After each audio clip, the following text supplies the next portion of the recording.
Yo, yo, yo, what up, y'all? It's your boy Rob coming back at you once again with another live stream. So before we get started, you already know what to do. If you're not subscribed to the channel, make sure you hit the bell icon twice. Smash the like button, share this video out to all of your followers, and let's get it cracking, all right? So shout out to everybody that's in the building. It's good to see each and every one of you. Hopefully everybody is starting a morning out okay. If you guys can hear me, see me, everything looks good, please give me a thumbs up or radiation emoji in the chat. If you guys cannot hear me or everything is looking kind of bad, then give me a thumbs down or angry face. All right. While you guys are doing that, I'm gonna shout out everybody that's in the building early. All right. Shout out to Al McAllen. What's good with it, bro? Shout out to Brooklyn Queen. Make sure y'all throw some flames, some thumbs up in the chat for Brooklyn Queen for enforcing the ducats, the merch, and the likes. Shout out to you, Brooklyn Queen. I definitely appreciate it. Shout out to Volvo 2 Love. Shout out to my man Fantizzi. Shout out to Sybil. Shout out to AB Promotions. Yo, make sure y'all go and check out the stream that AB Promotions did, the reaction to the debate. It was good. It was funny. Shout out to my man Dre D. What's good with it, bro? Shout out to PD That Remains. And shout out to Black Spider. All right. It's good to see everybody. Make sure you guys smash that like button. If you guys haven't, make sure you guys share. If you haven't, we're only 3 away from 500. It would be great to get that 5 stunted. You know what I'm saying? So what we're going to do is we're going to dive a little bit more deep into the Springfield migrant crisis because there's some very interesting stuff popping off. What we don't get to in this stream, we will get to at midnight. So if you guys are around and you want to check it out, you'll be able to check it out at midnight. What we don't get to. And we got some other stuff going on throughout the day. I'm going to be trying to, hit back and forth with. All right. So we're going to talk about some of the stuff that we've already talked about. We're going to reiterate some of it. And then we're going to talk about some other stuff. All right.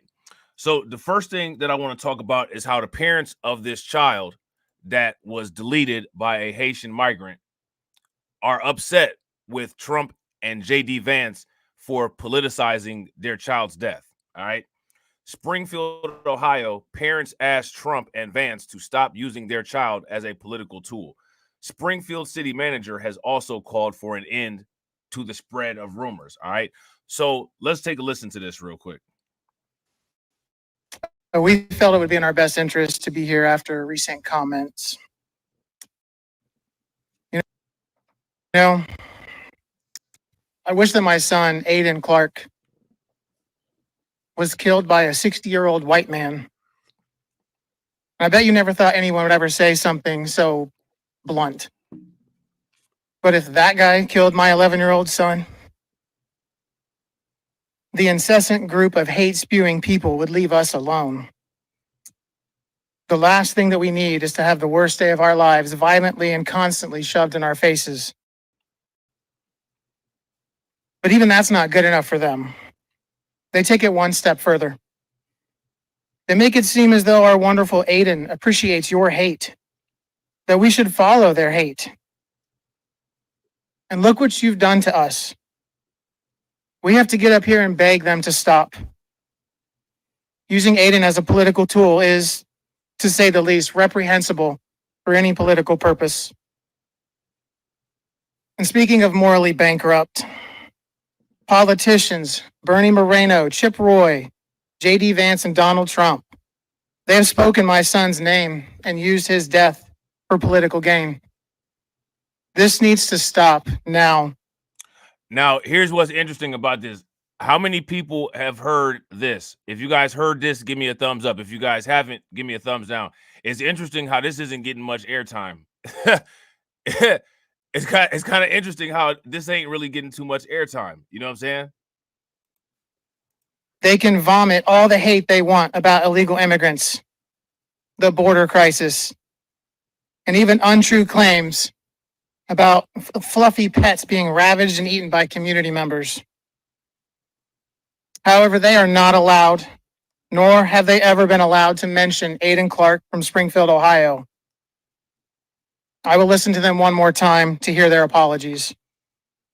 To clear the air, my son, Aiden Clark, was not murdered. He was accidentally killed by an immigrant from Haiti. This tragedy is felt all over this community, the state, and even the nation. But don't spin this towards hate. In order to live like Aiden, You need to accept everyone. Choose to shine, make the difference, lead the way, and be the inspiration. What many people in this community and state and nation are doing is the opposite of what you should be doing. Sure, we have our problems here in Springfield and in the U.S., but does Aiden Clark have anything to do with that? Did you know that an 11-year-old boy could be passionate about gardening, that he could haggle for a better price at a yard sale? Did you know that he researched different cultures to better appreciate and understand people that he interacted with? Did you know that one of the worst feelings in the world is to not be able to protect your child? Even worse, we can't even protect his memory when he's gone. Please stop the hate. I said to Aiden that I would try to make a difference in his honor. This is it. Live like Aiden. Thank you. All right, so there's that. All right. So now here it says, shortly before the ABC News presidential debate on Tuesday, the parents of a child who was killed in a bus crash caused by a Haitian immigrant in Springfield, Ohio last year made an emotional plea for former President Donald Trump and vice presidential candidate J.D. Vance and others to stop using the death of their child as a political tool. They have spoken my son's name and used his death for political gain, said Nathan Clark, who spoke at a Springfield commission hearing. Flanked by his wife, Danielle Clark, said, "My son was not murdered. He was accidentally killed by an immigrant from Haiti. I wish that my son, Aiden Clark, was deleted by a 60-year-old white man. I bet you never would have thought that anyone would say something so blunt. But if that guy deleted my 11-year-old son, the incessant group of hate-spewing people would leave us alone," he said tearfully. Aiden Clark was deleted last year when a minivan driven by Jimeno Joseph crashed into his school bus. Joseph, whose legal team says has temporary protected status, was found guilty of involuntary manslaughter and vehicular homicide and sentenced to 9 to 13 years in prison in May. Joseph's team has filed to appeal the conviction. Some Haitian nationals present in the United States are eligible for TPS, which provides them with temporary permission to live and work in the country legally. So now, again, we're all familiar with the TPS thing, right? We don't need to go into that too much. Shout out to Tedra. What's good with it, Tedra? We don't need to go into the TPS thing. We know what that is, right? The Department of Homeland Security designates certain countries for TPS when it deems it too dangerous for migrants to return due to civil unrest, natural disasters, or other reasons. So now check this out. Do you all remember back when they had those that controversy was going on when they had the horses and they had the whips and they was getting all the Haitian people in Texas and they rounded them up and sent them back to Haiti? Do you guys remember that? If y'all recall that, give me a thumbs up. If y'all don't recall that, give me a thumbs down. Now, the reason why I'm bringing that up is if they had changed the temporary protected status back then, I don't think that they would have done those roundups. So it's just interesting about the timing and stuff that they chose to do all that. You know what I'm saying? So now here it says Nathan Clark called for an apology from Vance, Trump, Bernie Moreno, and a Republican Senate candidate in Ohio, and Texas GOP Representative Chip Roy, who he called morally bankrupt for spinning Aiden's death towards hate. He's not going to get an apology from any of them people. You guys think he's going to get an apology from any of those people? If you guys think he's going to get an apology from any of those people, give me a thumbs up. If you guys don't, give me a thumbs down. Those guys not going to apologize. And honestly, if you ask me, they'll probably just start using their kid's name more now, but we'll see how it goes. You know what I'm saying? This needs to stop now, he said. They can vomit all the hate they want about illegal immigrants, the border crisis, and even untrue claims about fluffy pets being ravaged and eaten by community members. Now, this part here, untrue claims about fluffy pets being ravaged and eaten by community members. We're either going to get that later on in this stream. Shout out to Greed. Shout out to Embrace Villainy. What's good with it, bro? We're either going to get that later. We're going to get that in this stream or later in the next stream. But there's a person who's been on YouTube, a white dude from Springfield, Ohio, who literally overnight has 12,000 subs on his YouTube channel, has been posting videos about this. we're going to react to his videos. All right. So we're going to see what he's talking about. All right. So now here it says, however, they are not allowed, nor have they ever been allowed to mention Aiden Clark from Springfield, Ohio. All right. The claims about the Haitian community in Springfield spread quickly through conservative circles, with accounts like that of the House Judiciary Committee, Republicans using AI tools to show Trump holding cats and ducks, portraying him as a savior of animals. One of the main images circulating online is a man holding a dead goose that was not taken in Springfield, but in Columbus, Ohio, 2 months ago. The resident who captured the image told ABC News he was surprised to see his image used to push false narratives. And as we know, that video about the cat lady, right? That's from Canton, Ohio. We'll be going over that again a little bit. You know what I'm saying? And real quick, shout out to y'all. If you guys haven't smashed the like button, take a moment, smash that like button. Also, if y'all haven't hit the bell, take a moment, hit the bell. And also, please share the stream to your social media. On Tuesday, post on X, Vance made debunked claims about Haitian migrants eating people's pets in the town. Now, as far as the claims of eating people's pets, I haven't heard or seen anything, no police reports, nothing. Like I said, that stuff, I still haven't seen anything. The only thing that I have seen that I've come across is this issue of these quote unquote disappearing ducks. Okay. That's the only thing that I've heard about is disappearing ducks. And like I said, we're either going to get to that by the end of this stream or we'll get to it by the end of next stream. All right. In the last several weeks, my office has received many inquiries from actual residents of Springfield who said their neighbors, pets, or local wildlife were abducted by Haitian migrants, Vance wrote on X. It's possible, of course, that all of these rumors will turn out to be false. But when he went to say, do you know what's confirmed that, but then he went on to say, do you know what's confirmed that a child was murdered by a Haitian migrant who had no right to be here? Okay. Vance then criticized Harris for the Biden administration's temporary protected status extension for tens of thousands of Haitian migrants. A spokesperson for Vance did not respond when ABC News asked for comment and more information about the incident he described in the post. Asked for comment on Clark's pleas, Caroline Leavitt, a spokesperson for the Trump campaign, said, "We are deeply sorry to the Clark family for the loss of their son. We hope the media will continue to cover the stories of the real suffering and tragedies experienced by the people of Springfield, Ohio, due to the influx of illegal Haitian immigrants into their community." At Tuesday's debate, Trump brought up the unsubstantiated claims, and we're going to go through this as well, circulating online regarding immigrants in Springfield. All right. Brian Heck, Springfield city manager, also condemned the misinformation being spread on social media and in the political arena. Now, you guys remember, shout out to Carla, right? Remember, you can't trust anything nowadays. Nothing. You can't trust the politicians. You can't trust the media.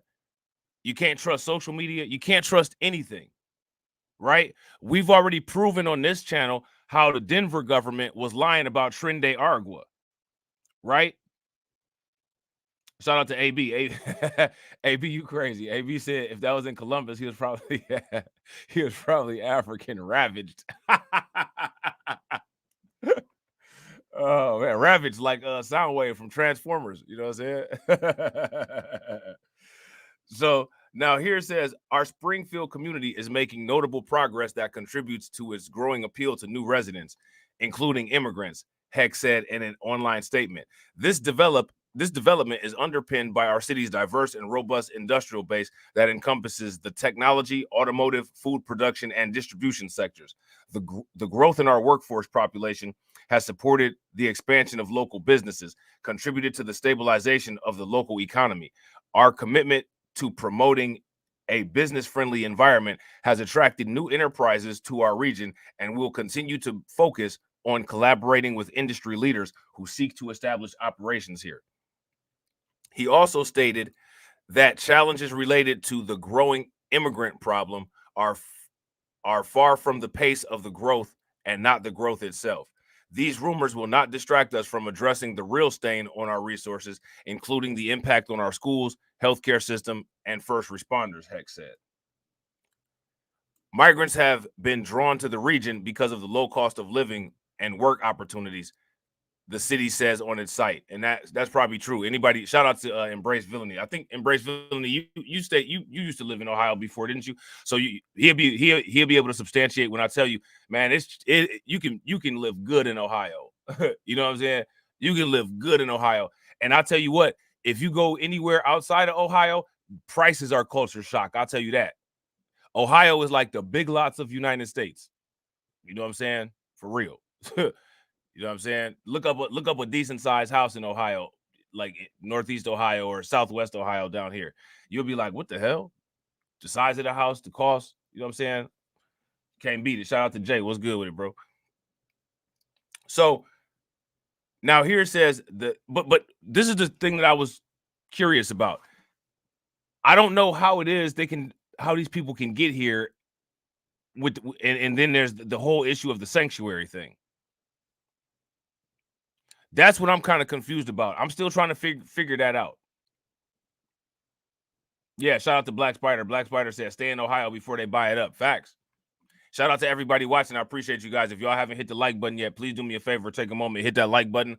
Also, if you guys haven't hit the bell, please take a moment, hit the bell. And also, please share the stream to your social media. So now here it says the city estimates that there are around 12 to 15,000 immigrants living in the country, or I'm sorry, in the county, and the rapid rise in population has strained housing, healthcare, and school resources. But the city also says that the migrants are in the county legally and that many are recipients of temporary protected status. The Haitian Bridge Alliance condemned baseless and inflammatory claims about Haitian migrants, arguing they not only perpetuate harmful stereotypes, but contribute to the dangerous stigmatization of immigrant communities, particularly Black immigrants from the Republic of Haiti. The group also called for an apology. Now, here go my question. Do y'all think that they'll get an apology? I don't think anybody involved in this article is going to get that apology that they want. They can keep asking for it, but I don't think they're going to get it. You know what I'm saying? I don't think that they're going to get it. So okay, so let's do this. Let's take a look at this tweet right here. Let's take a look at this tweet right here. So there's a video and it's on YouTube, and this tweet right here is a little section of that video, and we're gonna take a look at it. All right. Let's see, hold on. And this is a YouTuber that went down and interviewed some of these people. Okay. We've lost a whole bunch of cats. There was a van pulled over that had over 100 cats in it with the Haitians. They said they was eating them. Actually? Yeah. Not fake news. Not fake news. So a van was collecting cats and eating them. I watched it happen. Yeah. Hey, so here go my question for y'all. Do y'all believe that? If you all believe that, give me a thumbs up. If you guys don't believe that, then give me a thumbs down. How many people believe this? If you guys believe this, give me a thumbs up. If you don't believe it, give me a thumbs down. We've lost a whole bunch of cats. There was a van pulled over that had over 100 cats in it with the Haitians. They said they was eating them. Actually? Yeah. Not fake news. Not fake news. So a van was collecting cats and eating them. I watched it happen. Yeah. Watched them get pulled over with the cats and admit to the police that they was eating them. You're not joshing with me. No, I'm almost 50 years old, buddy. You don't mess around. No, we've lost a whole bunch of cats. There was a van loaded. All right, so there's that. All right. So now here's the thing, right? There's not any proof of any of that yet. There's only just these testimonials. Right now, that's not to say that later on proof may not come, but as of right now, there's literally nothing substantiating any of those claims at all. So now, next, what we're gonna do is we're gonna listen to everybody's favorite simp. All right, we're gonna listen to everybody's favorite simp. We're gonna listen to Isaiah. You know what I'm saying? Hopefully, no cats flew in his mouth because you know stuff just flies in his mouth all the time. So let's see what Isaiah is talking about here. All right. Shout out to PD. I see you, bro. In Springfield, They're eating the dogs, the people that came in. They're eating the cats. They're eating the pets of the people that live. Hey, look, now listen. I'm gonna tell y'all something. That right there, that is the only time we'll see genuine Kamala Harris, because Kamala Harris is one of the fakest people in the world, right? But right there, she was actually laughing because that was hilarious. She was actually laughing. I think that was legit laughter. Like, I think that was actually an uncontrollable laugh reflex, and it wasn't nothing fake. That was actual. She was actually humored by that because it was hilarious. You know what I'm saying? Like, like she couldn't help herself. She laughed. It was funny. You know what I'm saying? If y'all agree, give me a thumbs up. If y'all disagree, give me a thumbs down. And in Springfield, they're eating the dogs, the people that came in. They're eating the cats. They're eating. That's real. That's real. She dying laughing. This is the only time you'll see Kamala Harris be real. They're eating the pets of the people that live there. And this is what's happening in our country. Well, bon appetit. Welcome back. That was former President Donald Trump in last night's presidential debate. One of the most talked about moments in the evening, he said, Exactly. Shout out to Patrick. That was my whole point, bro. Shout out to Stalemate. What's good with it, bro? That's exactly what I was saying. If you guys agree with Patrick, give me a thumbs up. If y'all disagree, give me a thumbs down. Patrick said, "Why did?" I don't know if it made it worse that he was so serious, like him being. Shout out to you, bro. I didn't know you was from Ohio. What part of Ohio are you from? I'm from Northeast Ohio. I didn't know. Like, he was so serious with it. The fact that he was stone cold serious with it, and Kamala Harris was cracking up like that, that just made the optics even worse.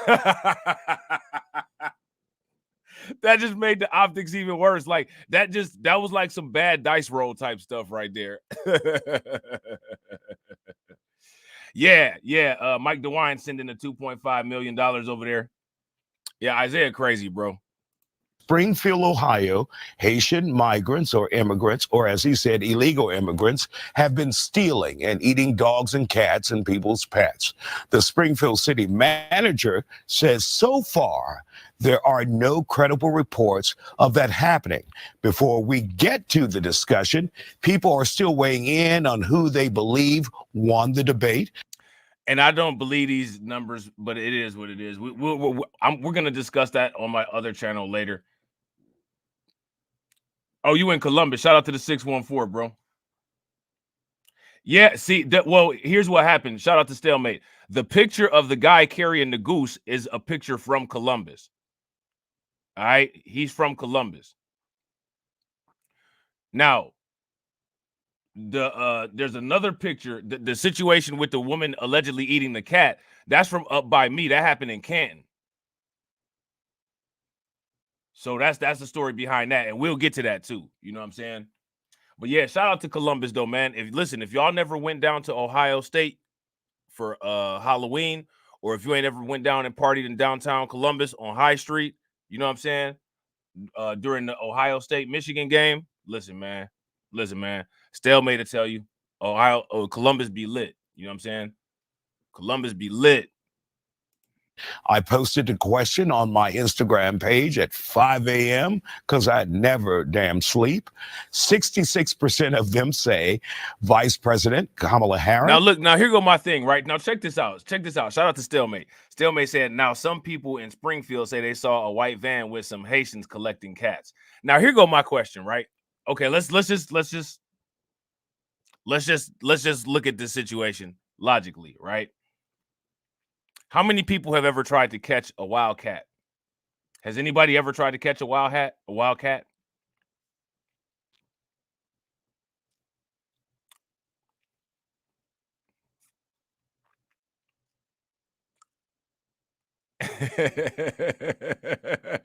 Who's tried to catch a wild cat before?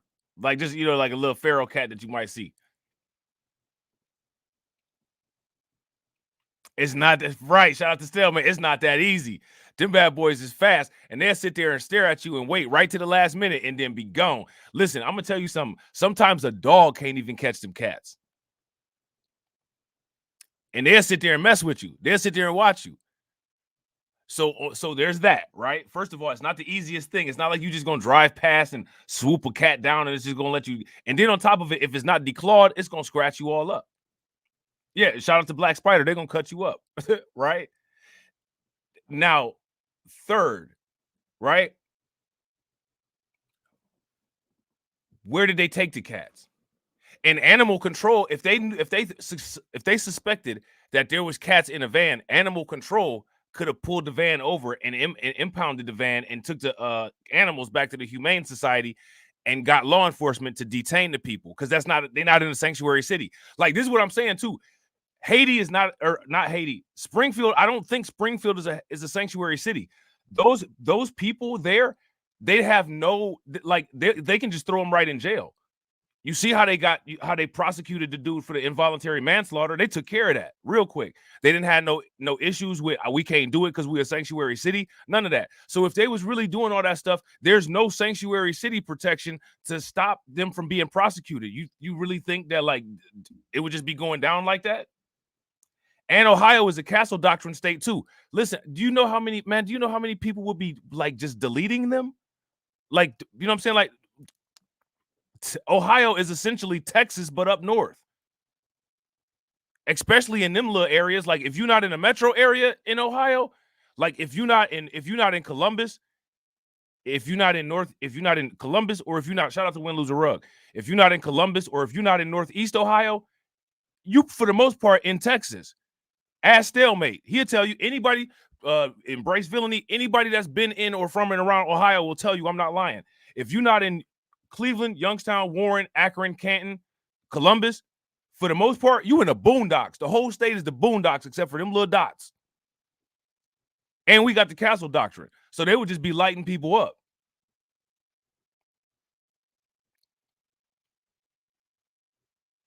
Now, shout out to Stalemate. Stalemate said if Donald would have said wildlife, he might have been right.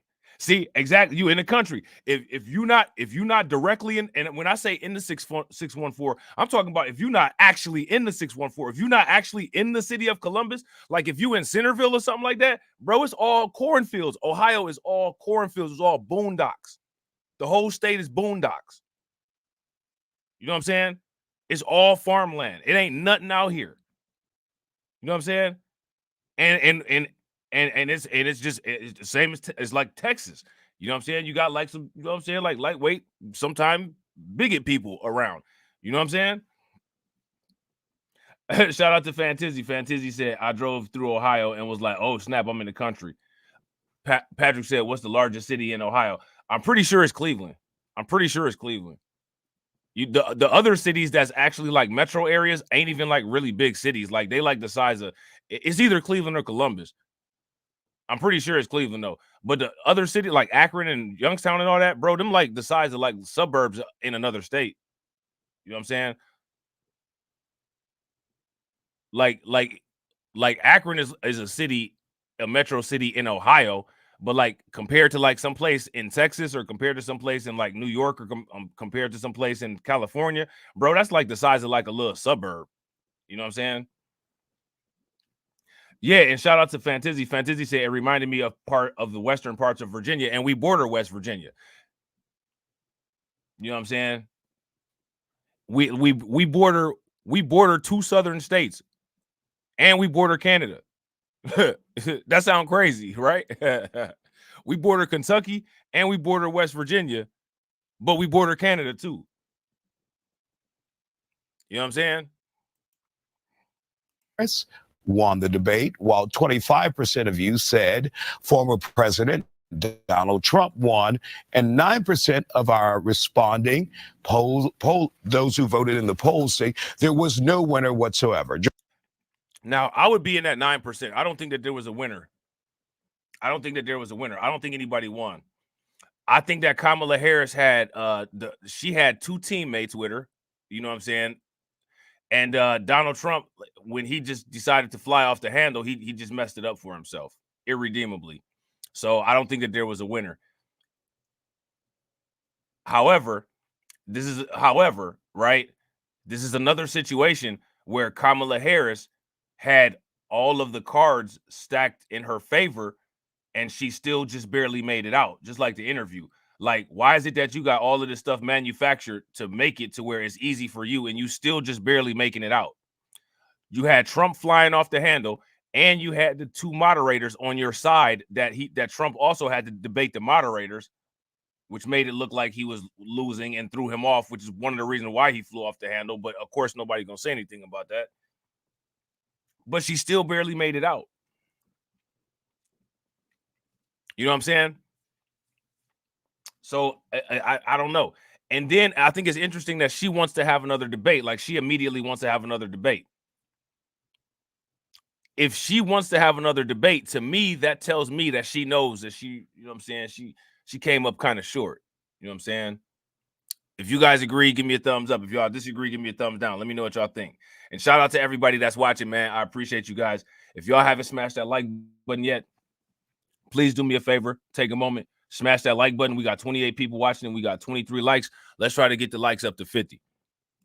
Joining us to talk about it, Dr. Dietrich von Biedenfeld from Houston Community College and Todd Smith from Regal Media, the CEO. Glad to have you all here on The Factor Uncensored. First of all, are you surprised by those poll results? And make it quick. I'm not surprised. I believe that Kamala Harris won handily. I mean, you're always going to have that division, and people who love Trump are going to always say that he won regardless. I don't think a lot of those people actually believe that, but she was clearly the winner, in my opinion, so I'm not surprised. All right.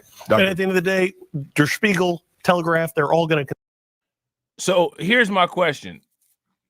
On everybody that keeps saying that she won, they say that she won, and it's their opinion that she won. But here go my question, though. On what basis are they saying that she won, though? What did she actually defeat him in? Would y'all say? So if you're in here and you believe that she won, on what criteria do you feel that she won? Because I don't feel that anybody won. I don't feel that, like, I don't believe that we can give her a win. And the reason I don't feel that we can give her a win is because, for one, she wasn't supposed to have two teammates. For two, the requirements weren't the same. There was a lot of reasons why it made it look like Trump wasn't able to articulate. And one was because they kept real-time fact-checking him, and they never real-time fact-checked her. There was a lot of stuff that was going on that was not evenly down the line, where it would give one appearance versus the other. You know what I'm saying? If you guys agree, give me a thumbs up. If y'all disagree, give me a thumbs down. Concede that Kamala Harris won the debate, hands down. They may disagree on what the benefit of that is for the country in the future, but at the end of the day, he took every piece of bait that she Shout out to my man Dario. What's good with it, bro? sent. And at the end of the day, he also did not demonstrate the cohesiveness or the self-control that people needed him to show. And of course, now when we talk about this was a very hot topic, hot issue in the debate, which threw a lot of people who are not constantly on social media. And when you hear migrants or those who are here in this country trying to get here legally or here illegally, eating cats and dogs and victimizing Americans of their pets. Your thoughts about this? I just think it's more fear mongering. I mean, he's built a reputation on fear mongering, but 2016, 2020, people might have thought that some of this stuff was funny, but people know now that he's actually serious. He seriously believes some of these stereotypes and conspiracy theories. And see, now listen, do you guys remember when I was talking about this and how I told you guys this was such a bad move for Trump to do right here, because it was going to come back and haunt him. Now, I want y'all to see, do y'all see how this is coming back to haunt him? Do y'all see they're literally doing exactly what I said they would do, which is why he had to be careful on walking his line. You know what I'm saying? And people, it's scary because he believes it. His followers believe it. So anything he sees on social media, they take it and run with it. But that puts people's lives in danger. That makes these Haitian migrants targets for racism and other type of abuse. And none of this stuff is founded. It goes back to historically, whenever black people have made progress, there's always been like a white backlash. We were always the savages. We were always the brutes. We were going to rape your women and things like that. And because of that, people started oppressing us even more, even after we got our freedoms, after we got our rights to vote. This is what's happening in the current Republican Party. Instead of bringing more people into the fold, they're dividing us. And of course, let's bring Dr. von Biedenfeld. Do you think using. Now, I want to ask y'all this. Do you guys agree with what the guy in the hat said? If you guys agree, give me a thumbs up. If y'all disagree with him, give me a thumbs down. Haitian migrants for this sends a stronger message, because in the past he said when we have those of Hispanic descent, they're taking Black and Hispanic jobs. Unfortunately for And him, is this scarier than those individuals taking it's jobs? not scary. We've cited Steven Seagal on this show before. There are movies where the Haitian migrants come in and they do some voodoo magic. This is not a benefit for President or former President Trump. At the end of the day, this seems like more fear mongering, as noted, and it seems less ingenuous and more confused, because at the end of the day, really quick, I told you guys to do a deep dive to figure out if this is true. It's not true, but there's an old quote which is, it's the economy, stupid. So when you think about Springfield and people coming up with So I want you guys to pay very close attention, right? Isaiah just said, I told you guys to do a deep dive and tell me what you come up with. And literally all they said was, it's not true, and then just kept it pushing. Like they didn't they didn't go over anything. Like they didn't go over any notes. They didn't show like what type of information they got. They didn't show where they got the information from. They didn't compare any type of notes, like none of that. made up stories. You've got 15,000 to 20,000 immigrants coming into an economy, raising rents because they're getting government subsidized entities. But rather than talking about the economic impact of these undocumented immigrants. Right. Shout out to Stalemate. Right. Exactly. Stalemate said a deep dive will be coming out here for real. Exactly. If you guys agree with Stalemate, give me a thumbs up. If y'all disagree, give me a thumbs down. I'm gonna actually try to do that. I'm gonna actually try that. We're gonna see if I can get it together. We're gonna try to see if I can get it together. I might actually try to interview this YouTuber if I can. We'll see. We'll see. He's talking about something that's an age-old Asian trope. We think about South Koreans, Chinese, and other East Asians eating dogs and cats and things like this. Haitians don't do that. Now he's sitting up here sounding wild.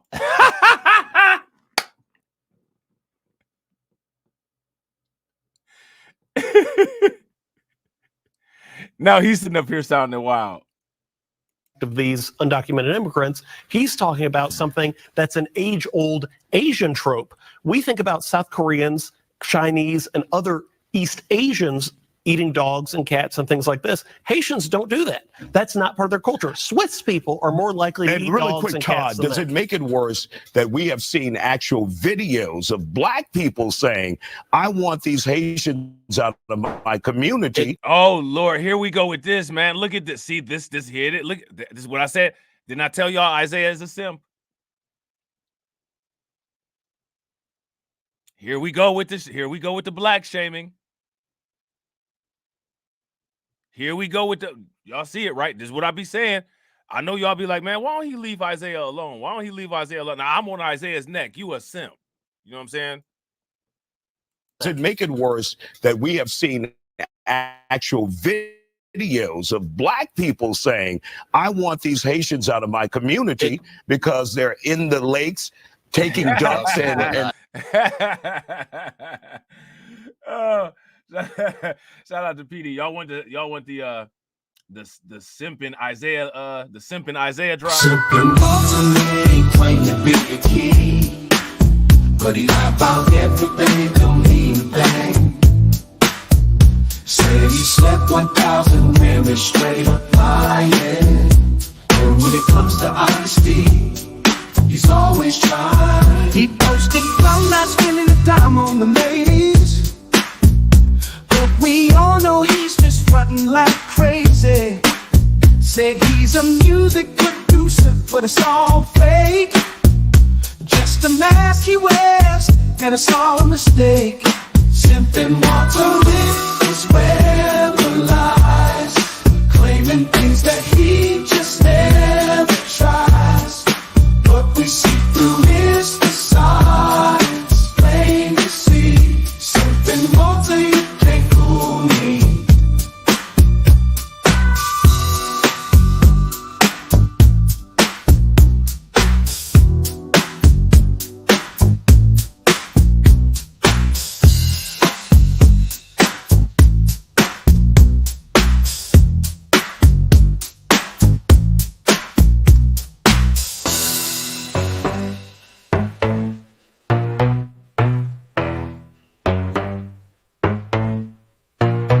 Simping water, you can't fool me.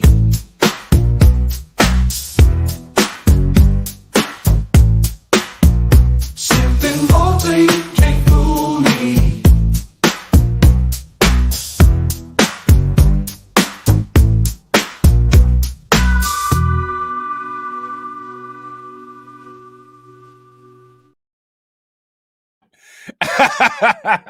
Simpin Zaya, you can't fool me. Yeah. It definitely does. I think it gives racists cover. If a black person feels this way, it's okay for me to feel this way. But what do you, Oh, they did. They went on a whole diatribe, and not even having this type of conversation the right way. what do you think they're getting that information from? So just people believe whatever somebody says. I mean, a lot of people, I've said it before. Just because they live there doesn't mean they're seeing it. Yeah. They could be reading it and saying. On social media, anything that somebody says on social media or whatever, if they like it, they take it and run with it. Okay, so first of all, here's my question. All right, let's deal with this simp nonsense. What black people have said this?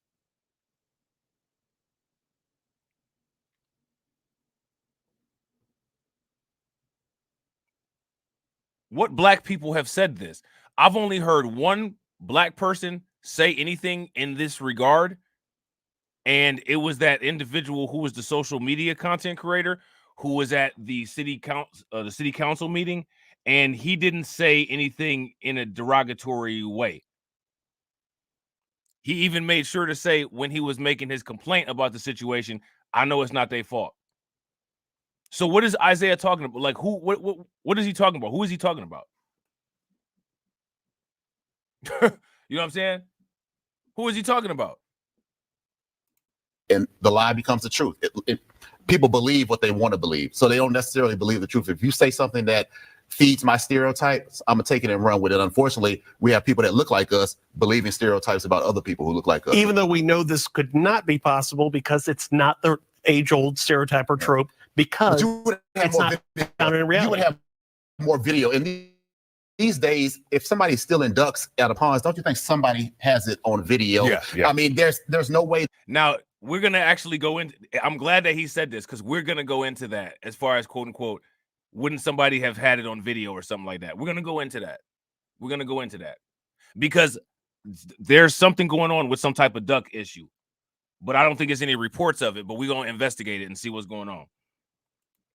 That people could be getting away. Where are all these missing animals? And if you want to talk about the woman who allegedly ate a cat or bit a cat, she's not Haitian. You know, TMZ did their background and found out she's an American woman with mental health issues. Yeah, this was more of him taking the bait. Yeah. They didn't even do that good of a deep dive into it, and TMZ didn't find out about it. You know what I'm saying? They didn't find out about it before we did. So now check this out. We're about to listen to what CBS News said, because like I said, and now the reason why I keep trying to drive this home is because I knew that this is what was going to happen. As soon as Trump started flying off the handle like that, I knew that they was going to do this. I knew that they was going to do this. Now what you're going to see is all this is going to be on repeat the entire time, and what it's going to look like is that the brunt of his debate content was this. And they're going to try to push that narrative on repeat. And you guys will see it. Your timelines on YouTube will be flooded with it. Just watch. As we mentioned, former President Trump amplified false claims about migrants eating pets in Ohio. Just never going to get used to saying that, folks. That conspiracy theory has been going viral among some conservatives on some. You see, literally word for word. Literally word for word. You know what I'm saying? Literally word for word. He's doing it. Exactly like what we said he would do. You know what I'm saying? Shout out to everybody that's watching. I appreciate you guys. If you all haven't smashed the like button yet, please do me a favor. Take a moment, smash that like button. Also, if you guys haven't hit the bell, please take a moment, hit that bell. And also, please share this stream to your social media. We got 34 people watching and we got 29 likes. Let's try to get the likes to 60. As we mentioned, former President Trump amplified false claims about migrants eating pets in Ohio. Just never going to get used to saying that, folks. That conspiracy theory has been going viral among some conservatives on some social media platforms. To give us the origin story of this, Jake Rosen joins us now. Jake, the origin story, please. Right, Major, and thank you for having me. This story and conspiracy theory originated from a Facebook post that someone claimed that a friend a couple distances away from them saw and heard that migrants in Springfield, Ohio were eating people's cats. That was then shared as video was then taken out of context from other parts of the internet, like you just mentioned, that woman who was having the mental health crisis, and was paired and spread like wildfire yesterday. Across the internet, we saw people like Laura Loomer, the conspiracy theorist who is aligned with Trump and was with him yesterday ahead of the debate. It was shared by JD Vance, and it was shared by other people on the right-wing ecosystem, not just on Twitter, but across the far-right internet spectrum. And from that point on, it ended up on the debate stage where former President Trump mentioned it, even admitting to the crowd and to Kamala Harris and the moderators that he heard about it through someone who told him it was on television. So, as you and I have covered, as these lies across whether the election interference cases of 2020 that are unproven, when the scene set and the kindling has kind of been scattered, like Donald Trump talking about migrants, bringing in crime across the country, bringing in disease, ruining the social fabric of our country, like he said last night, when that stage is set, it's very easy for something like what we saw yesterday on the debate stage to happen, to not just Donald Trump, but to be spread again to the millions of people who were watching that debate. Jake, I want to ask you about the debate preparation, because I talked to a senior Trump advisor yesterday who said, I'm a little nervous about all the people on the plane, all the people who are bending the former president's ears. I'm afraid there's going to be too much shoved in his direction, and he may latch onto some things that are not, to put it mildly, strategic. Do you think that's part of what happened with this particular viral, that plainly untrue and fantastical story that ended up as fodder in a presidential campaign debate? Well, it certainly could have been, like I just mentioned, Laura Loomer, a conspiracy theorist on the Trump alignment, really, of the Republican Party, was hired and then not hired by the campaign a couple months ago when Donald Trump really was still in the primary phases of the campaign. She was on the plane with Donald Trump yesterday and was with him again as he commemorated the 9/11 anniversary. She's someone who shared yesterday after the debate that Kamala Harris had an earpiece in, and falsely suggesting that her earrings had an earpiece built into them. Again, another completely untrue theory, but it's people like that who have been brought. That's hilarious, because I've actually heard that. How many people heard that theory that Kamala Harris had some type of device where she's able to get some type of audio prompts in her ear? If you guys heard that, give me a thumbs up. If you guys didn't, give me a thumbs down. Teddy, you say he sit up there babbling, sounding just like a woman, huh? Just like a woman. That's because some of you niggas, you be acting just like a woman. Nigga Reaper keep at 1,000. Brought into the former president's orbit, people like Matt Gaetz who have shared these things, and even his running mate, JD Vance, who shared that claim both in Washington, D.C. before he went to the debate, but also defended it in interviews after the debate yesterday. So it's not just kind of these people who may be bending the former president's ear on just the flight, but it's even his running mate who was touting and sharing these theories. Jake Rosen, thank you very, very much. I want to bring in our political panel, Chuck Rocha and Kevin Sheridan. Chuck, as you might remember, Democratic strategist, senior advisor for Bernie Sanders' 2020 presidential campaign. Kevin, former RNC spokesperson and former senior advisor to Mitt Romney's 2012 presidential campaign. Wow, the whole pets thing. Okay, the dogs, the cats. Actually, as I understand it, in the Trump campaign tried to mount some fantastical defense last night linked to a Federalist story that actually talked about someone watching someone in Springfield, Ohio. Oh, no, maybe it was Columbus, Ohio. They can't be quite sure, carrying a geese down the street. And that has somehow part of this origin story. Kevin, where are we with this nonsense? Well, there is such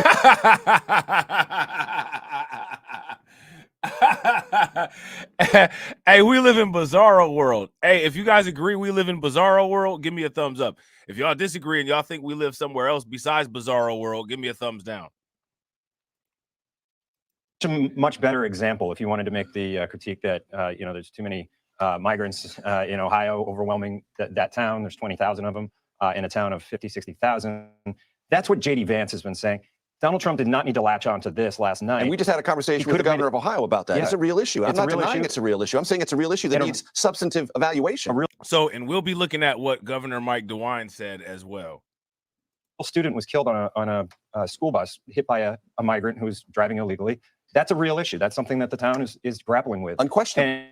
And I don't know why he sounded more like he was talking to a right-wing podcast last night, one of my favorite podcasts, but that's not the audience that you are looking for. You're talking to a mixed audience. You're talking to independent voters, right. And that's who you got to go straight at. I want to dig in on that just for a second. I promise I'll get to you, Chuck, because last night, as the debate wore on, I felt like I was listening to Donald Trump in a kind of a silo, a place where he feels protected, invoking names of fellow conservative Trumpist travelers in the media. But that's not the audience. They're already the converted. They're already with you. Yeah, he used Laura Ingraham to fact check something. Look, we're talking about world leader Viktor Orban. Okay, he's already on the bus. I think he was flustered. I think he was getting pummeled by 3 people, and he did not have his best instincts last night. Now, did you hear? Did you hear that? I don't know if they knew or let that slip by accident. Did you hear that? So CBS's own contributor said, I think he felt that he was being pummeled by 3 people. Why would he feel that way? Did you see how that slipped out? If you guys caught that, give me a thumbs up. If y'all didn't, give me a thumbs down. We're going to play it again. For a second, I promise I'll get to you, Chuck, because last night, as the debate wore on, I felt like I was listening to Donald Trump in a kind of a silo, a place where he feels protected, invoking names of fellow conservative Trumpist travelers in the media. But that's not the audience. They're already the converted. They're already with you. Yeah, he used Laura Ingraham to fact check something. Look, we're talking about world leader Viktor Orban. Okay, he's already on the bus. I think he was flustered. I think he was getting pummeled by 3 people, and he did not have his best instincts last night. Did not have his. Now, is there going to be any pushback on him saying he got pummeled by 3 people? Now, here goes the thing: if there's no pushback after he said he got pummeled by 3 people, what does that kind of say? You know what I'm saying? What does that kind of imply? Probably his worst debate I've ever seen him do. But if he gets a second chance, if they actually commit to another one, they're gonna have to look long and hard at who moderates. Maybe you can do it. Who knows? Chuck Rocha. I'm just thinking about poor old Jake out there in Ohio getting a call last night being like, hey, Jake, can you run over to Ohio to see if the immigrants over there are eating dogs and cats? Poor Jake. Anyway, he did a great job on reporting. Look, what you just heard here is spin. And that's normally what you do. That's accepted in this business. I do it for a living. And I'm one of the few people who's actually got somebody ready for a presidential debate. I've been backstage. I've been with them. I've been sequestered and said, here's the questions that are going to come. Let's make sure we got something to say last night. And what you saw was a masterclass from an old Mexican redneck like me who was sitting at home going, oh, my God, she just answered the question the way she's supposed to answer the question, which is say what you want to say, no matter. What is that? That's interesting. What is a Mexican redneck? Did you catch that as well? Chuck Rocha. I'm just thinking about poor old Jake out there in Ohio getting a call last night being like, hey, Jake, can you run over to Ohio to see if the immigrants over there are eating dogs and cats? Poor Jake. Anyway, he did a great job on reporting. Look, what you just heard here is spin. And that's normally what you do. That's accepted in this business. I do it for a living. And I'm one of the few people who's actually got somebody ready for a presidential debate. I've been backstage. I've been with them. I've been sequestered and said, here's the questions that are going to come. Let's make sure we got something to say last night. And what you saw was a masterclass from an old Mexican redneck like me who was sitting at home going, What is a Mexican redneck?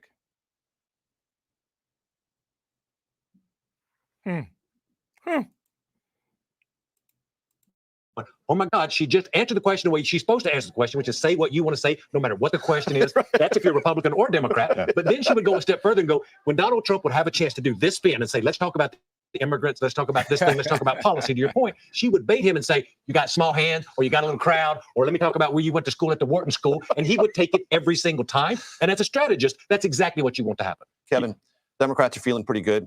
You felt very good after a 2012 debate. You felt really good after the first one. I'm gathering. Oh, yeah. It can be ephemeral, right? Mm-hmm. Not the second one. Right.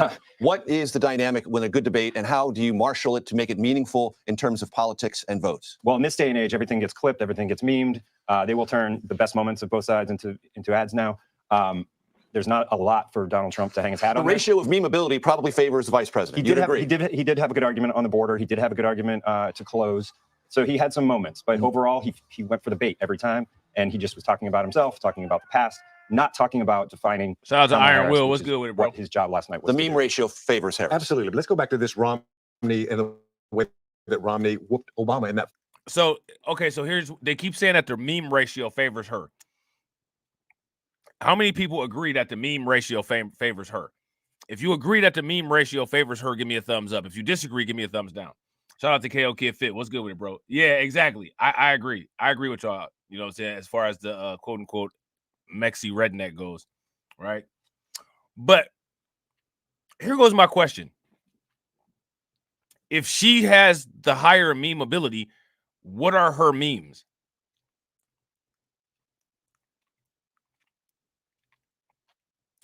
What are her quotables? Everybody, like, literally no news stories have come out. Even listen, people that say Trump lost the debate, right? He may have lost the debate.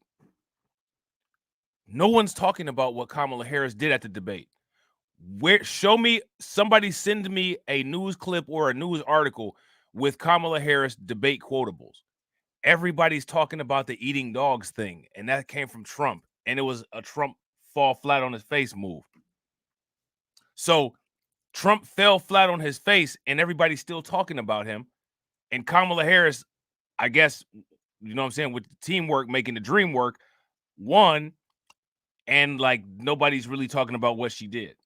What is the Kamala Harris quotable tonight for the debate? That's my question.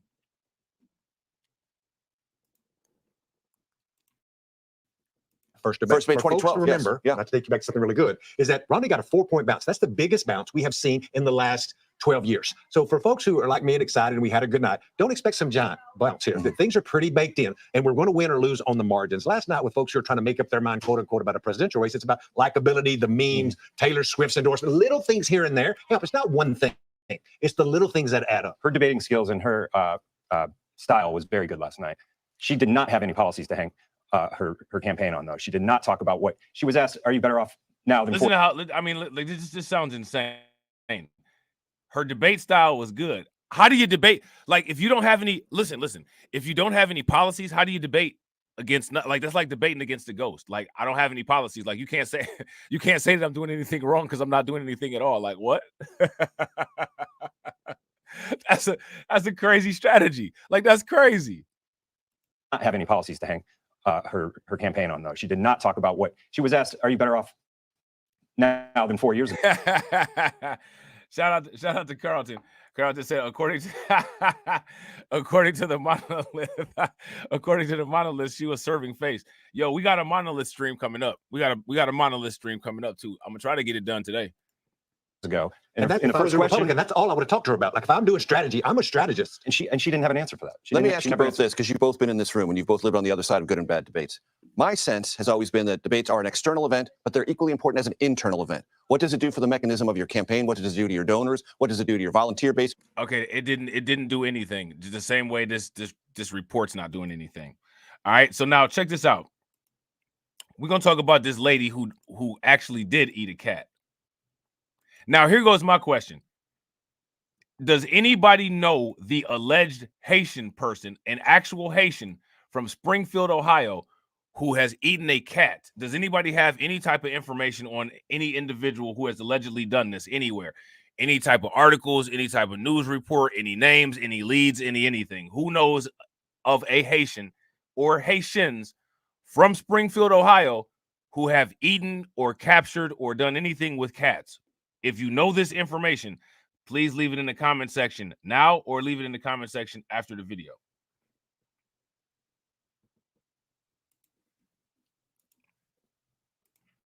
In Springfield, they're eating the dogs, the people that came in. They're eating the cats. They're eating the pets of the people that live there. Now back to our other top story. Last night, President Trump doubled down on claims that Haitian immigrants are eating pets in Springfield, Ohio. Our verified team confirmed. What I'm telling you, what made it so bad was how serious he was and how she was legit cracking up. That right there, that was just such bad timing. That was just such bad timing.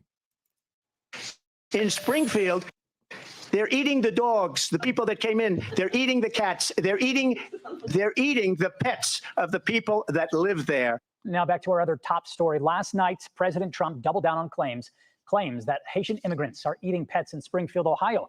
Our verified team confirmed with the Springfield mayor that these claims are false. We will talk more on this in just a moment. But first, here's the thing. The claims stem from a case in Canton where a woman was recently arrested and charged with eating a cat. Our Annabelle Childers is live in Canton where these claims started. So Annabelle, what is the story here?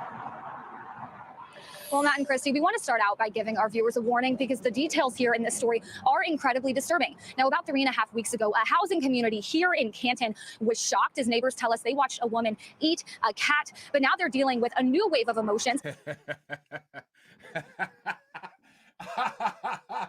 This is so stupid.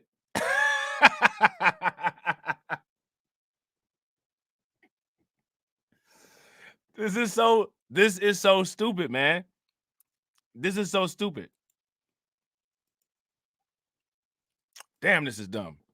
We want to start out by giving our viewers a warning because the details here in this story are incredibly disturbing. Now, about 3.5 weeks ago, a housing community here in Canton was shocked as neighbors tell us they watched a woman eat a cat, but now they're dealing with a new wave of emotions as they watch body-worn camera footage from that event circulate widely online in connection to that story in Springfield, the influx of Haitian immigrants 170 miles away. What did you do? August 16th, Canton police responded to disturbing 911 calls.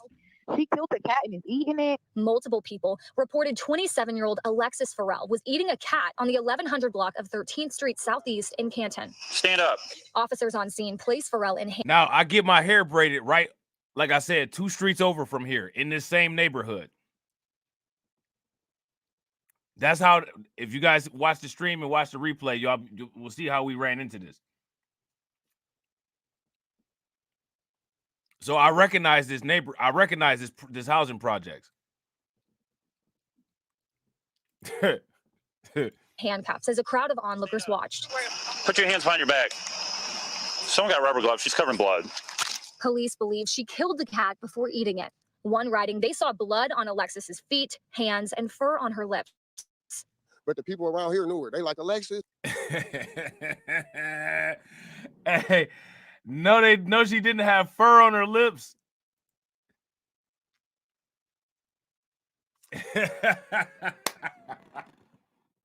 No, she didn't.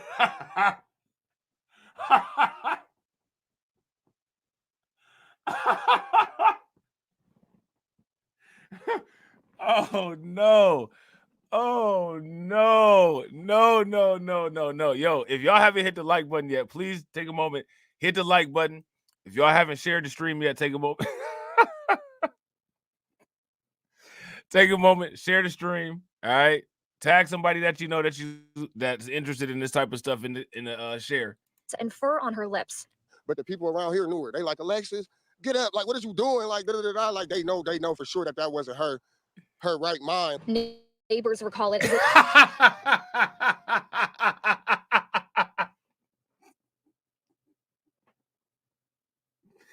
Oh my God.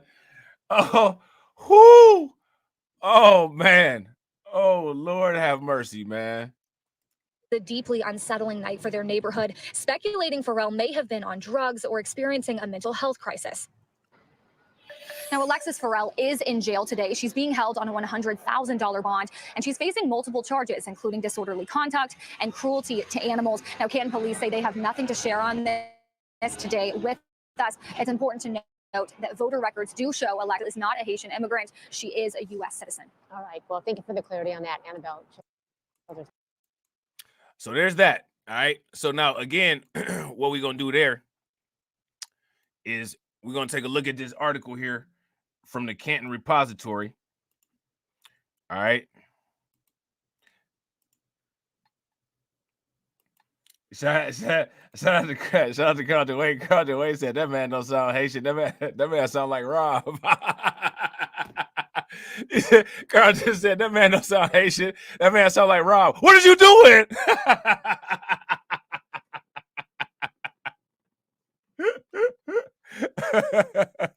That's hilarious, man. So now here go the article from the Canton Repository. And it says, fact check, Ohio woman accused of eating cat is from Canton, the home of the Football Hall of Fame, not Springfield, okay? So here go the body camera footage again. Here go the body camera footage again. Body camera shows Canton woman's arrest in alleged animal cruelty case. Now, here's the thing, right? Does this mean that there's nothing going on down there? No, it doesn't. This doesn't debunk wild claims coming out of Springfield, Ohio. I want to make sure that that's clear. All this debunks is that this particular story here is of a Haitian woman eating a cat. Does that make sense? So what I'm saying is I'm not ruling out the chances of strange things going on down there. What I'm saying is that this didn't have anything to do with down there, and this woman isn't a Haitian. If that makes sense, give me a thumbs up. If it doesn't, give me a thumbs down. Because as soon as something strange comes out from there that can be substantiated, people will be like, Robb was jumping out the window trying to say that they ain't do nothing. No, Robb is jumping out the window saying that this story is not associated with what's going on down there. Let's get that straight. If that makes sense, give me a thumbs up. If it don't make any sense, give me a thumbs down. So yeah, so again, this I don't know if this, I mean, this should be enough to validate this. This is a situation from Canton, and Canton is nowhere near Springfield. Shout out to Stalemate. Stalemate can verify that. Canton is Northeast Ohio. Again, Springfield is Southwest Ohio. We're completely opposite ends of the state. You know what I'm saying? The ongoing court case of a 27-year-old Canton resident accused of deleting and eating a cat has become an unlikely part of the debate over presidential campaign issues, at least among some people online and among people at the debate. And among people at the debate. You know what I'm saying? A Cincinnati Enquirer story posted online Monday said some people are conflating her August arrest with unsubstantiated rumors alleging that Haitian immigrants in a Southwest Ohio city of Springfield are eating pets. A video posted on YouTube falsely purports to show police officers confronting a Haitian woman in Springfield about eating a cat. In reality, the video actually shows police department body cam video of Canton officers at the scene of August 16th incident in Canton. The video posted by the fake news network carries the title, Haitian Woman Eats Neighbor's Cat in Springfield. And nobody fact-checked this, man. They just all believed it. They all believed it. They took it and ran with it from a YouTube channel called Fake News Network. You know what I'm saying? These are the very same people that'll tell you, I don't mess with Wikipedia. What you get that definition off of Wikipedia? But we'll take something from a YouTube channel called Fake News and run it like it's facts, even though they could have just they could have just looked it up. Now, check this out right here, right? Here's shout out to Win Lose a Rug. Here's a YouTube channel called Ohio Body Cam. The video, this very video was posted 2 weeks ago.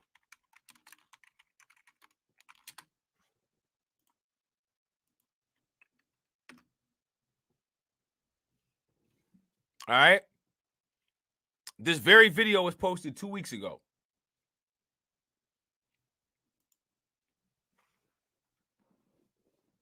Nobody did any fact checking. Let me ask you guys this question. Should anybody be afforded the privilege of being listened to if they can't do simple fact checks? What do you guys think? So now here it says, in response to the rumor spread on social media, Springfield City Manager Brian Heck, through his office, released a statement Monday saying there's no evidence of any cats or other pets being harmed or eaten by Haitian immigrants. All right. So again, you can't always believe what the city officials say because they lie, like the case in like the case in Aurora, right? With the mayor and the mayor of Aurora and the mayor of Denver lying. So again, just because they say this, you know, that can't be taken serious either. What that means is that you just have to work harder at trying to get to the truth. You know what I'm saying?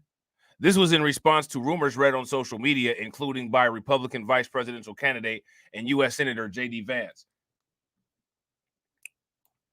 Now, what's interesting about this is, to me, what this shows is that this shows to me that the American public is more relatable to Trump and J.D. Vance because they're lazy when it comes to research. They're willing to believe whatever will substantiate what they want to believe at the moment, rather than make sure that the information has been clarified and purified.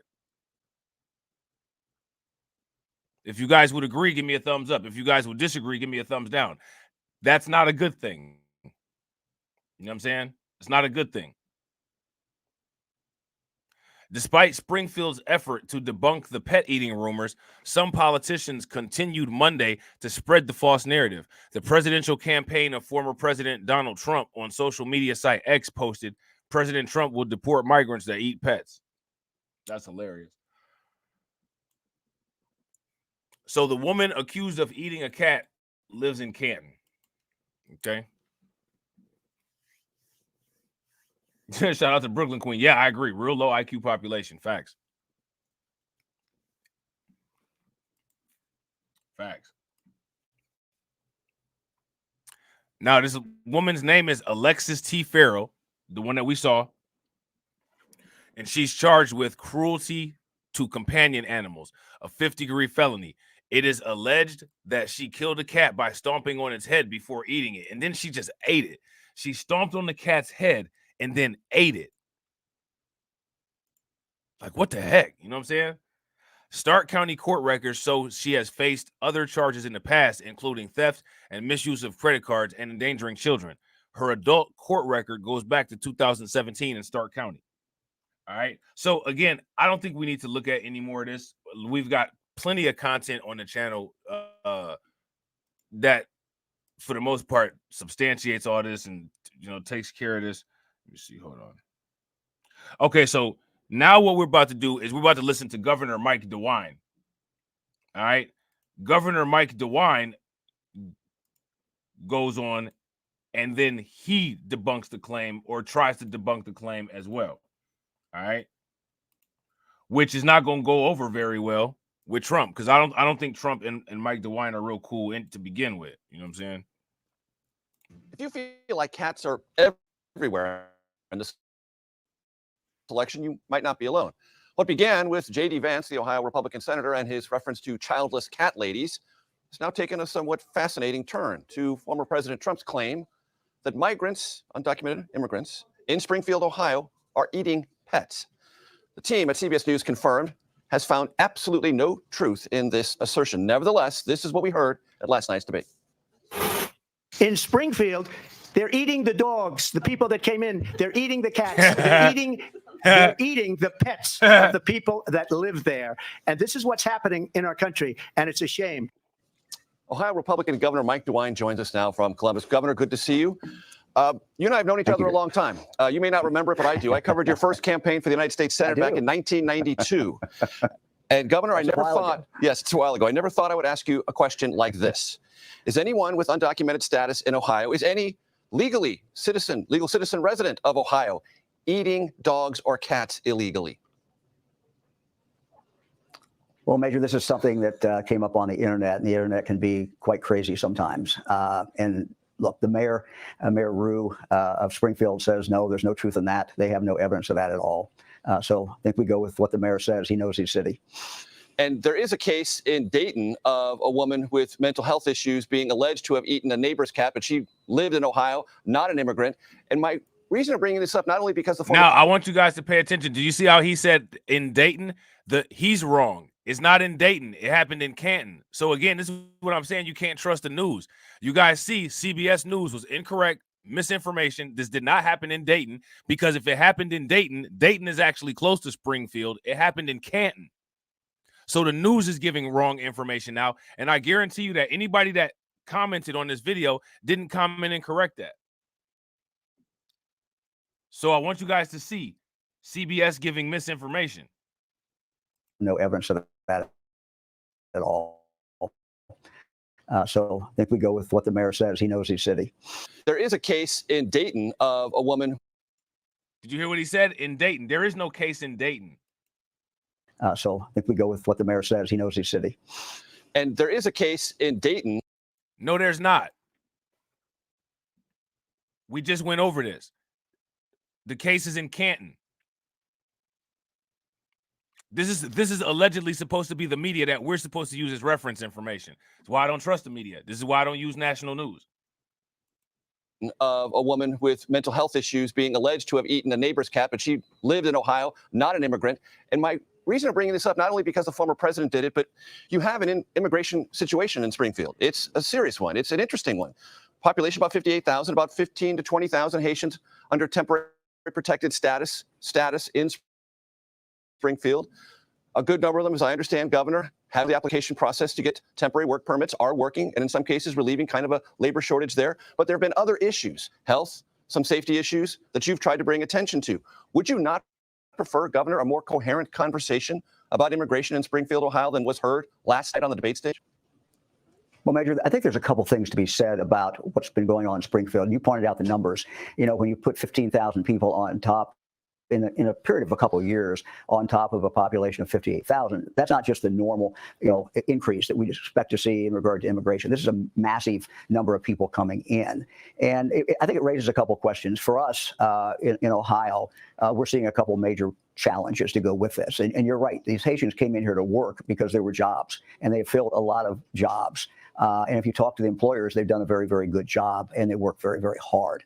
But it raises a couple of questions. One is a health issue. As you know, Haiti is not a country that has very good health care. And since the assassination. Oh, yeah. Shout out to Stalemate, bro. I know. I followed what's going on down there. That same intake center took in a lot of Mauritanians a couple months ago, too. You know what I'm saying? And that's just the 2 black immigrants. You know what I'm saying? They got all kind of immigrants down there. Assassination of the president several years ago, the doctors who were there, most of them have already left. So you've got people coming in from a country that don't really have good health care. And so it raises issues about.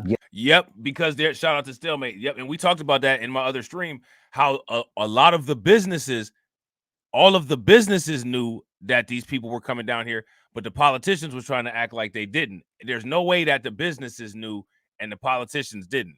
There's no way. You know what I'm saying? Getting them vaccinated, getting their children vaccinated. So it's put a real pressure on primary care. And so what we announced yesterday was, we're going to try to take some federal dollars. If they're eligible, if they're not, we're going to have to spend it ourselves and put about $2.5 million in, to assist the local community to expand that primary health care. The other problem is driving. Again, Haiti is not a country that many people don't drive at all. There aren't that many cars per capita. And people who do drive, the laws in Haiti are very, very different than they are in the United States. My wife, Fran, I've been in Haiti a number of times, and driving is just very, very different. So the challenge is to get driver's training for these individuals, so that when they do go on the road, they will be safe. We have a law in Ohio that says that once you turn 18, or if you're over 18, you can get a driver's license in the state with. Now, again, I'm going to ask the same question that I always ask anytime we talk about this. How do they plan on insuring these people? And how are they going to make the premium of the insurance affordable? Let me ask you guys this question.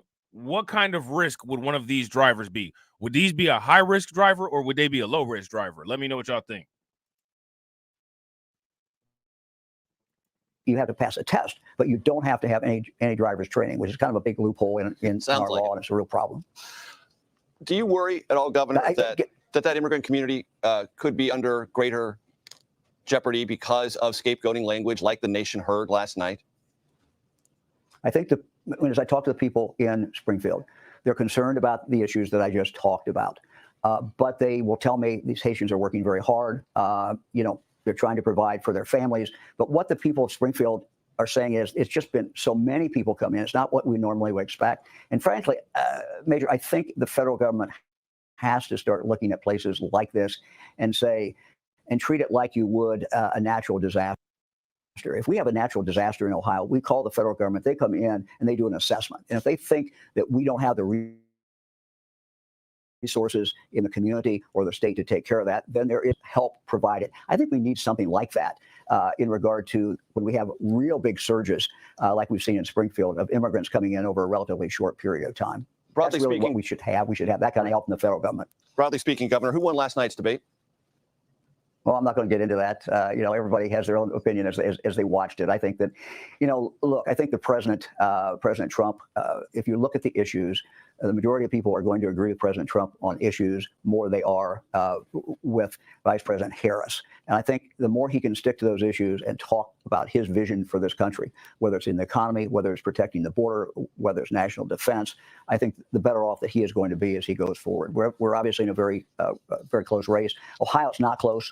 President Trump is going to win Ohio by a pretty good margin. And what we hope, of course, those of us who are Republican rooting for Bernie Moreno to win that race as well for the United States Senate. And it's a little hard to find. You mentioned the internet a moment, Governor. Where you are exactly on former President Trump. Are you a full-throated endorsee of former President Trump's reelection to the White House? I've always said, look, I said months and months ago before it was even determined who the nominee would be, I said, look, I'm a Republican. I support the Republican nominee for president, so I certainly support President Trump. If you feel all right, so there's that. All right. So let me see. We got another. We'll look at the other one later. So now next, what we're gonna do is we're gonna look at. Let me see. Hold on. Let me just see if I can find this. Okay. Yeah. All right. Cool. So now next, what we're gonna do is we're gonna look at some. These are allegedly Springfield locals. All right. Now again, no video footage, no police reports. They got some 911 calls out there, but nothing really like how it's looking with Trinde Argua. Okay. So I'm going to put this in the chat so people can take a look at it if they're interested. Right.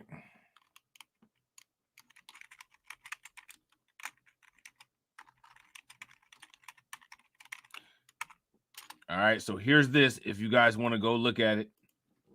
Shout out to everybody watching. I appreciate you guys. If you all haven't smashed the like button yet, please do me a favor. Take a moment, smash the like button. Also, if you guys haven't hit the bell, please take a moment, hit that bell. And also, please share the stream to your social media. Let's see what they got to say. All right, sir, if I can get your name and your title. Tony Flood II, Mayor of Tremont City. And you were talking to me earlier about how you're connected to the tragic accident where the child was killed on the first day of school. Can you elaborate more on that? Well, I'm involved, used to be involved pretty deeply with the school. I mean, I've had all 3 kids go there. I graduated from there. So seen the family around a lot, still see the family around a lot. Just now they're missing their youngest son. My son seen the bus rolled over. Thank goodness that he sent us a picture that morning saying it wasn't him, but I actually went to pick him up from the school that morning.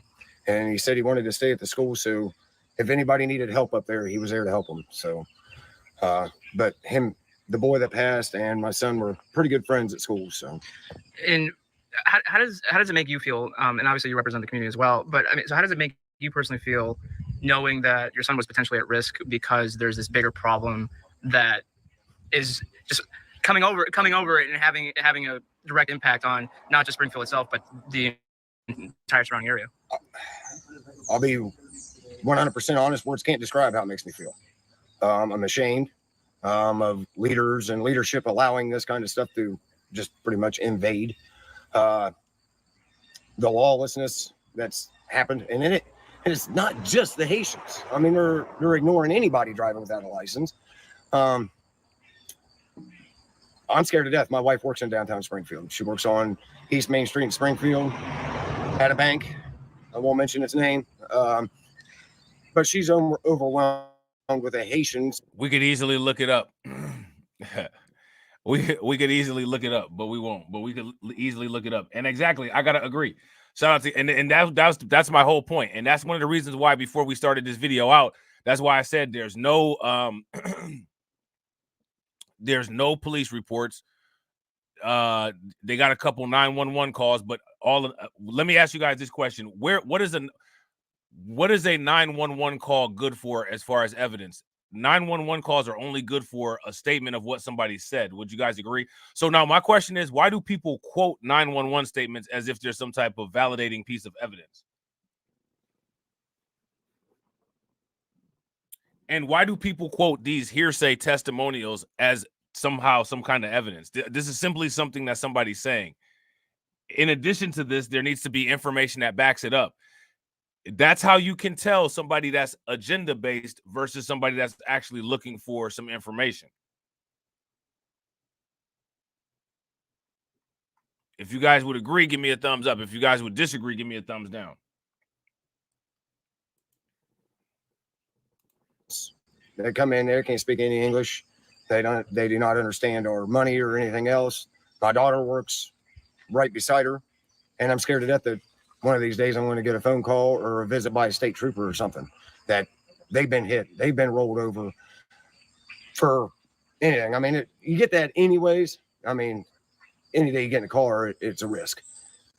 But now it's even worse, especially if you head that way. It didn't used to be that way a couple years ago. Is what I you're mean, saying. I was always scared. I mean, you got kids out there, people that you love, driving and everything, and anything can happen. Anybody can cause an accident. But the amount of them that's happening anymore, and it scares me to death. You know, now you know what I found interesting about this? He had a lot of opportunities to talk, and he had a lot of opportunities to say anything. He didn't say anything about any type of animal abuse. And he didn't say anything about crime. How many people noticed that he didn't say anything about animal abuse or hasn't said anything about crime? If those were the top priority things, if you ask me, immediately he would have a lot to say as soon as the microphone was in front of him about that kind of stuff. But for whatever reason, he didn't. So does that make sense? Honestly, it pisses me off that we've allowed it to hit this point. I mean, there's kids getting killed. I'm on a local fire department up by the school, and a couple of weeks ago, 2 Haitians went left the center at each other and caused a wreck. And a semi truck tied up in the power lines, they knocked down. Stuff like that shouldn't be happening anywhere. So, And what would your message be to the rest of the country that might say this is being overblown? There's racist, racist reasonings behind it. What's your response to that? it has nothing to do with race. Law doesn't know color. Or should I don't think that it's credible to even ask white people about any of that type of stuff. And it's definitely not credible to take an answer that a white person would give as far as that goes at their word. The only credibility is to watch the behavior pattern over time. And that's one of the reasons why they always try to take the lead on those type of conversations, to try to shut down anything, to make it where something would be undetectable if they had ulterior motives. So immediately, as soon as this type of stuff comes up with them talking amongst each other, I'm tuned out. You're trying to use that as a shield. I don't want to hear it anymore. If you guys agree, give me a thumbs up. If you guys disagree, give me a thumbs down. It's not enough for you to tell me, oh, I don't want race in it. Not enough. If you didn't want race in it, why do we have slavery so long? Sorry, you got a bad track record, and I don't agree.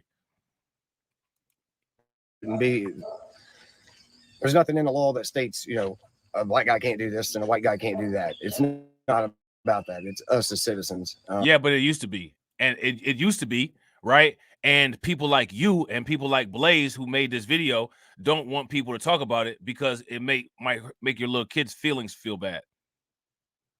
So yeah, again, this is one of the reasons why there's no integrity there. And since there's no integrity, you should be the judge to handle that situation however you see fit to handle it.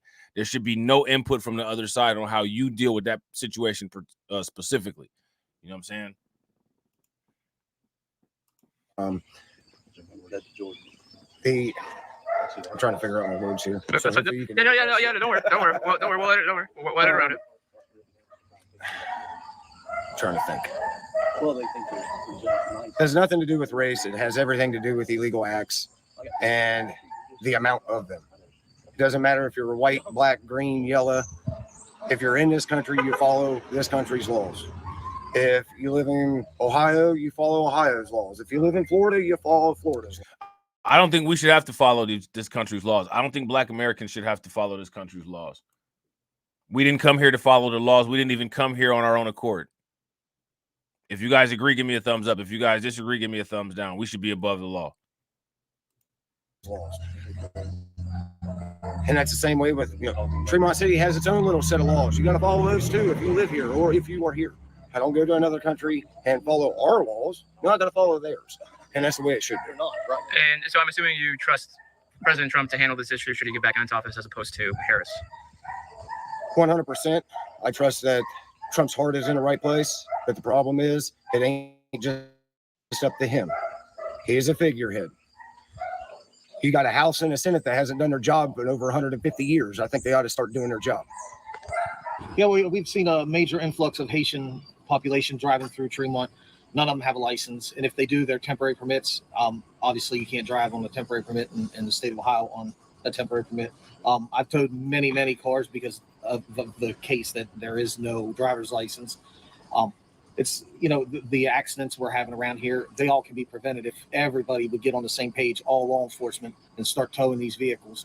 So now, again, this is why I keep asking about the car insurance. how are they able to continue to maintain like affordable premiums with all of these accidents that they keep getting in with these migrants?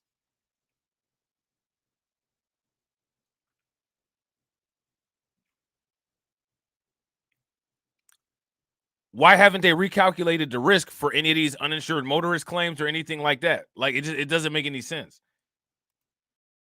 I know it seems like we're singling people out, but we do it the same no matter what race, nationality, creed. Doesn't matter. If you're breaking the law, you're breaking the law. Why do these people keep bringing up race? Let me ask you guys this question. How many people are tired of listening to these people bring up race in regards to this particular situation? If you guys are tired of hearing these people babble about race, give me a thumbs up. No, shout out to Patrick. I don't know, bro. I don't live in an area like this. This is why I be asking like people that live in these areas if they're having increased amounts of accidents, because my insurance premium hasn't gone up in I don't know how long. And you know they do that regional. You know what I'm saying? Right. When it comes to facts, shout out to Patrick. That's my whole point. When it comes to Tren de Agua, do you hear any of these white people bringing up race?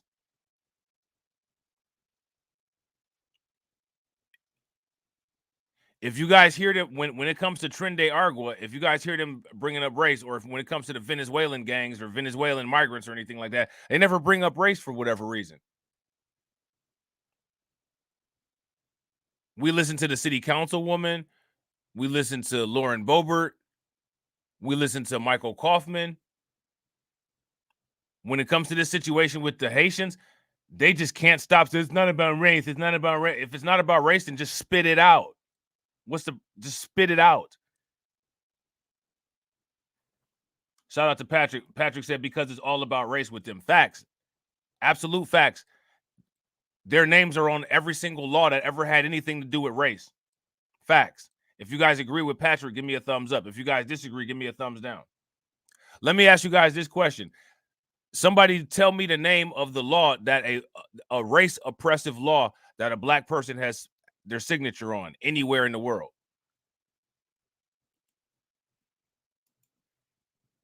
The law and we tow vehicles.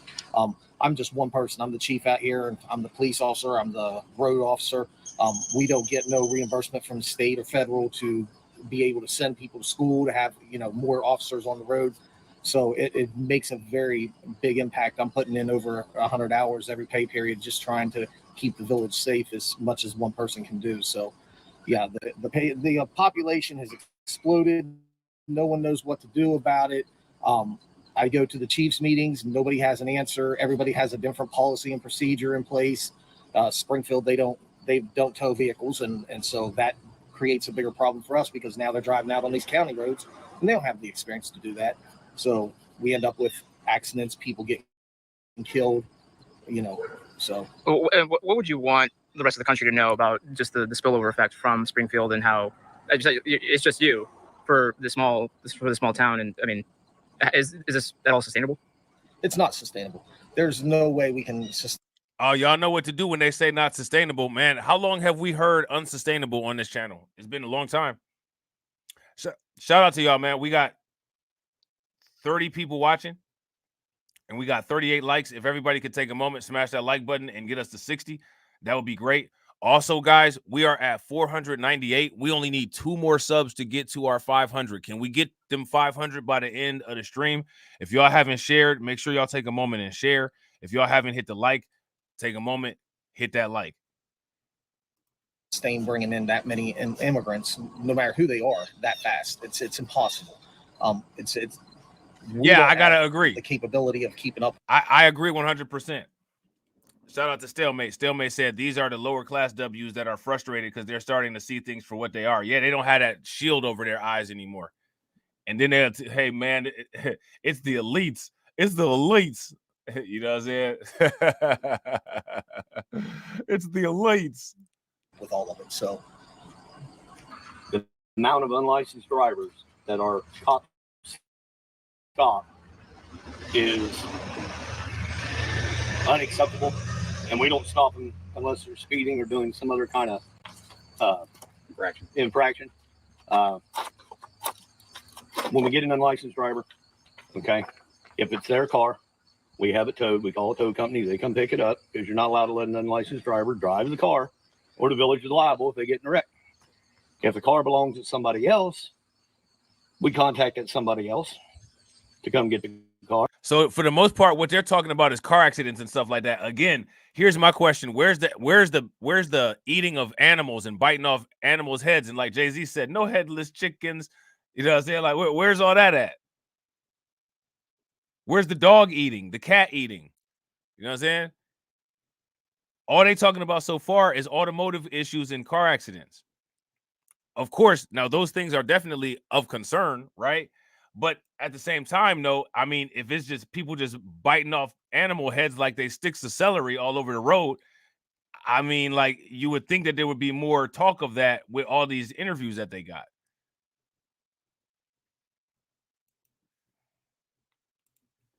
When they come to get the car, we find out they had given that person permission, they get cited for unlawful entrustment. Okay? That's what the Ohio Revised Code states to do. This subject has been brought up to the city many a times in what they call the police chiefs meeting, that our police and all. Let me just ask you guys this question in regards to animals. Who are the people that discovered drinking cow body fluids and calling it milk? Who made that discovery? Who decided to play with a cow until it squirted white fluid and then say, you know what, I'm going to put this in a glass jar and sell it and tell everybody else that they should drink it too? Who did that? Was it Haitians?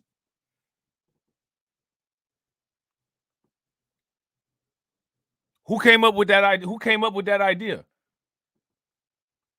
Who came up with milking a cow?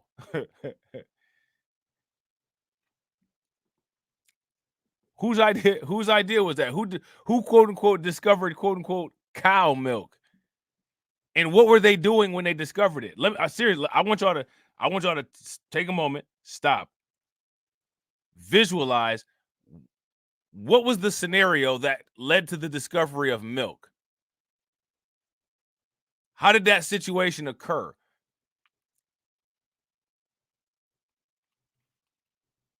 And as we think back to that situation, was that bestiality? I'm just curious. And then again, who was it that came up with it? Now, why am I saying that? Projection.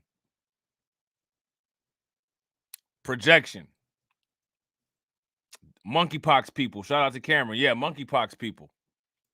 You know what I'm saying? All local police chiefs meet every quarter, and the city refuses to do that. This is spilling out. They do. Shout out to Brooklyn Queen. Isn't that what happened though? And so again, this is the projection. This is why. Well, those people must. I don't know, man. You know what I'm saying? Like, you know, I don't know. I want to see evidence. You know what I'm saying? I want to see evidence. Illegal U-turns all up and down the road. I don't know how many times I about got hit pulling out of a lot myself from somebody doing a U-turn. They drive on the wrong side of the road. Not just left to center. I mean on the wrong side of the road. This is not London, England. We drive on the right side of the road. Okay? Everybody here used to go to Bechtel Avenue to shop. Walmart and everything's right there on Bechtel Avenue. Now most people here go north to Urbana to shop because they can't tolerate the attitudes, okay, the pushiness, the inappropriate behavior of the migrants that are in these stores. Nobody feels safe. I've had a CCW since they first came out in Ohio and made them legal. I was a former military cop. Okay. So now, like I said, in Ohio, we got CCW, Castle Doctrine. If this stuff was really going down like that, and you know these people can get away with deleting as they please, don't you think it would be a lot more migrants getting deleted left and right by the residents down there? Because you know, look at him. Look at this dude right here. You know he wouldn't have not one problem blowing one of those migrants' brains out of their head and not think twice about it, and everybody would be on his side. But that hasn't happened yet, as of yet.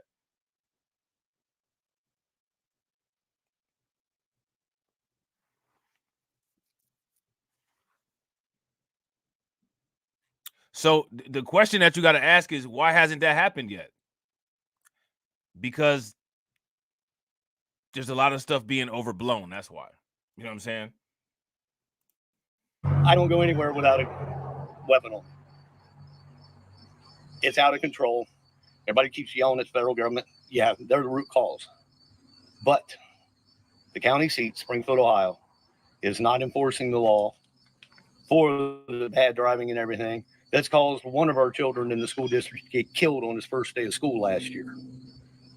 If they would enforce that law, it would cut down the amount of bad drivers, illegal drivers, at least would help some. And the people would feel more like the citizens are getting treated equally. You're going to cite a citizen for speeding, but you won't cite this migrant for speeding. And why do you think that is? Why do you think they're not enforcing? Well, I will let Mark get into that here in a little bit because he has facts. I've only got hearsay. One of the things I've been told is when they are cited, after 30 days, them trying to get into court and not having an interpreter, it gets postponed and postponed. And then after 30 days, the city court just throws the tickets out. Okay? You and I don't get that. Okay? We're either guilty or innocent that day, pay your fine, go home. Okay? So it's pretty obvious what's going on. Okay? Forget the mushy stuff. I'm all for immigrants. This TPS, this mass influx, is not the way you do anything. Yeah, we talked about the troops yesterday, Stalemate. It's an article from Associated Press that we had read. And so common sense. And so has there been any other spillover effects besides the bad driving? I guess I'll ask him that. But I've got to be careful on how I answer your question because I am a village official. Yes. You understand? Yes. Okay. I can tell you we have the police have cited and towed a migrant's vehicle for no license. Okay. Our courts are Wednesday nights. So now again, right? We're going back to the driving issue. Now, here's the thing. Again, like I said, I don't disagree with this. Matter of fact, like I constantly question how it is that any of these people are insurable and how they're keeping the insurance premiums down. But as you guys have indicated in the comment section, it seems like a lot of insurance premiums are increasing. Where are the cat complaints? Where are the dog complaints? I saw somebody walking down the street eating a dog leg like a chicken wing. Where is that at? You know what I'm saying? It's happened on me claim this one. Okay. Shows up to court driving his car again and no license and got caught again when he left the building. It's the fourth time. 4 of them. Yeah. That man's been cited for. So, yeah, it's a spillover. At what time? Just like the U-turn, you see we have hardly any curbs, okay? They go up over the curbs. We got kids. Right. Shout out to Iron Will. Some smoked German Shepherd legs with Tabasco, with some Tabasco sauce on it. Old people up and down these sidewalks all the time. They don't get mail delivery to their house. It's all done by post office box at the post office. So people are up and down the street all the time. I don't know how many of them about got hit on their bicycles or just walking down the street. Have your name again, please? Yeah, Mark Sanders. Mark Sanders. Okay. Yes, And so what have been some of the spillover effects from Springfield? Because obviously a lot of attention is on Springfield itself, but there is towns and stuff around here. So and some dog, it's a dog back there. It's in trouble and it's barking. Y'all hear it? It's there.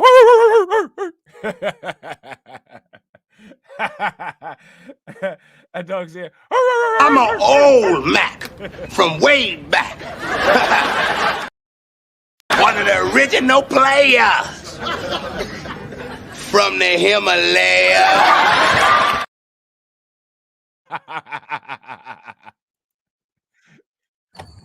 Have your name again, please? Yeah, Mark Sanders. Mark Sanders. Okay. Yes, And so what has been some of the spillover effects from Springfield? Because obviously a lot of attention is on Springfield itself, but there is town. You hear? You hear? You hear? Walking down the street. Have your name again, please? Yeah, Mark Sanders. Mark Sanders. Okay. And so what has been some of the spillover effects from Springfield? Because obviously a lot of attention is on Springfield itself, but there is towns and stuff around here. So, and since you're local, what have you seen around here in regards to all the Haitians that have come past couple of years? Yeah, probably the most impactful spillover has been the absolute shortage of housing. We've had a lot of greed has come to the surface.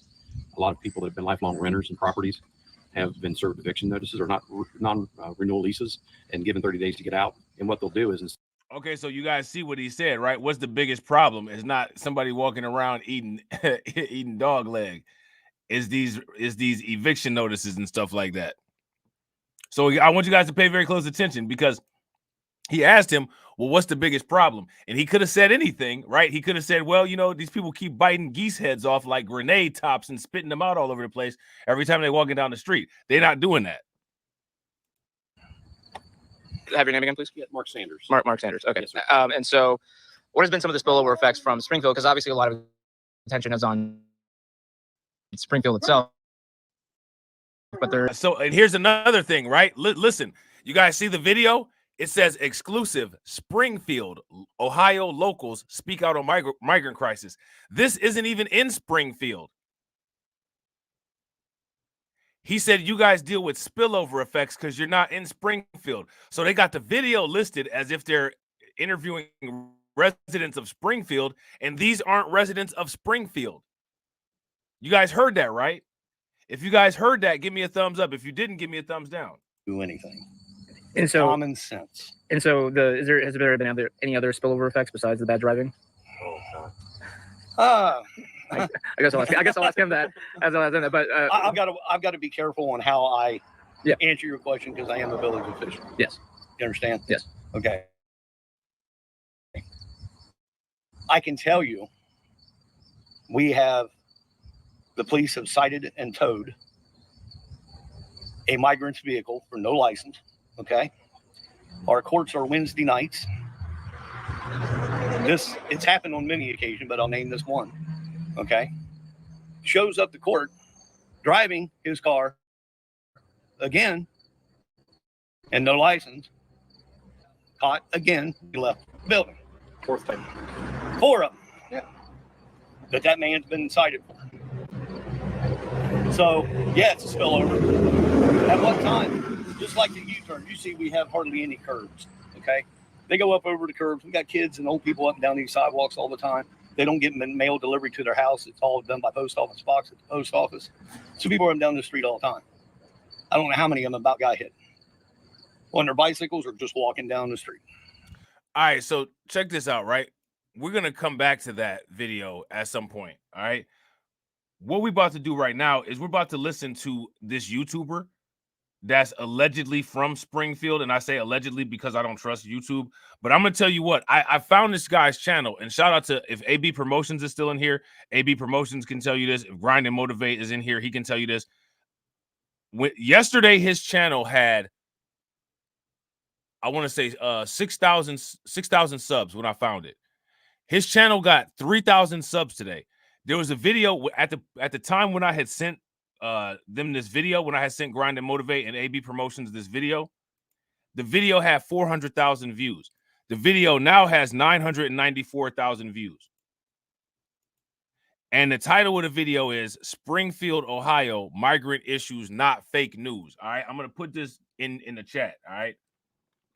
Now, mind you, I've been like, you know what I'm saying? Like, all I'm looking for is 2 extra subs so I can get my 500, and I can't even get that. And I've been live for an hour. You know what I'm saying? This dude got 7,000 subs in one night and 400,000 views. You know what I'm saying? So here's the video link if people want to look at it in the chat, if you're watching the replay with the live chat on. All right, I'm going to put it in the Discord too. If y'all not part of the Discord, take a moment, join the Discord, all right? And we're going to take a look at this.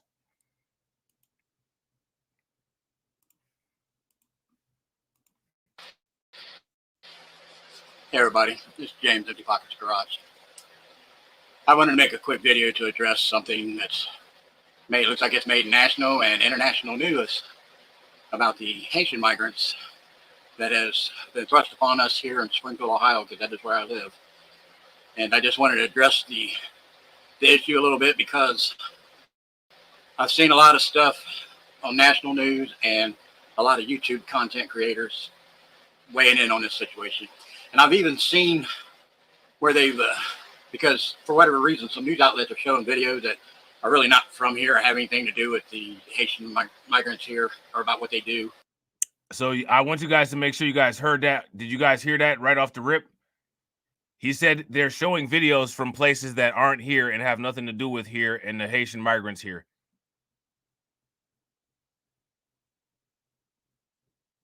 So I want to ask you guys this. What do you guys think that he's talking about right there?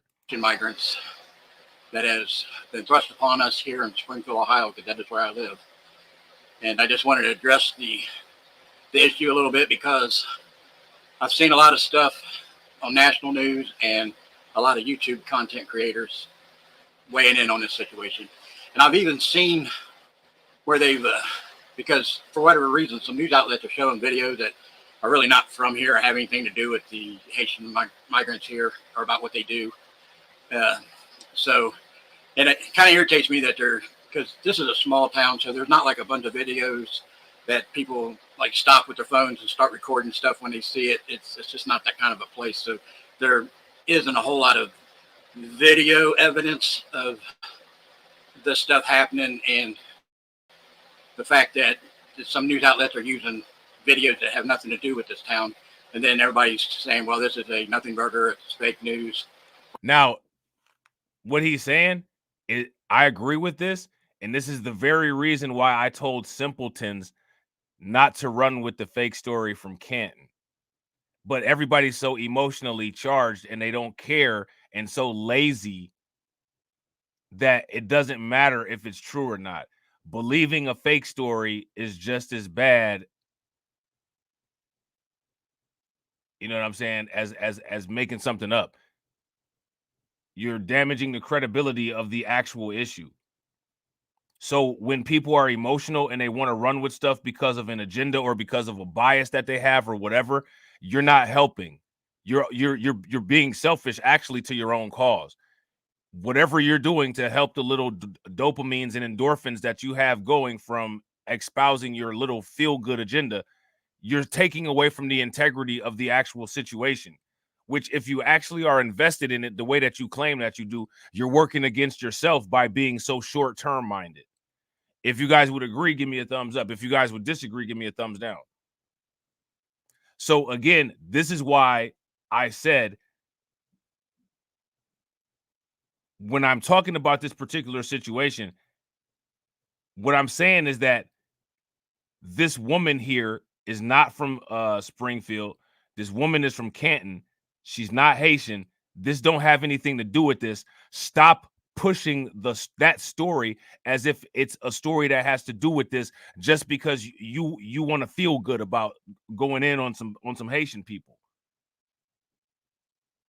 It's a time and a place for everything. When you got the crosshairs and the bullseye lined up, then it's time to shoot.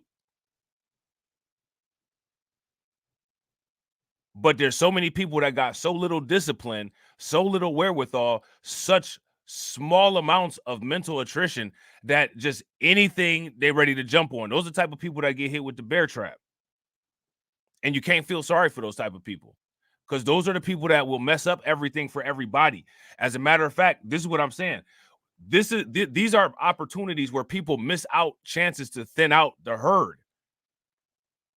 Anybody that jumped on this like an idiot, they need to not be dealt with anymore. You're a risk. You're a liability. You're somebody that'll go and start the mission before we're supposed to start the mission. You're somebody that can't be trusted. You're somebody that has zero discipline.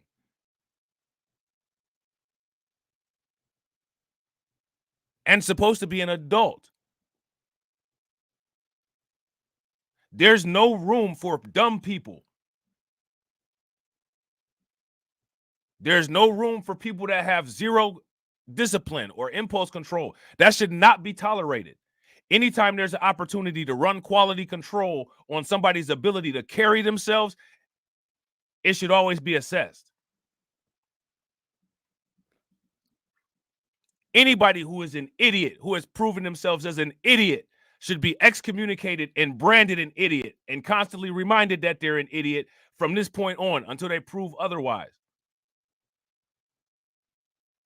But the problem is that the idiot amount is too high. That's the problem. Then that would take people's numbers down to virtually zero.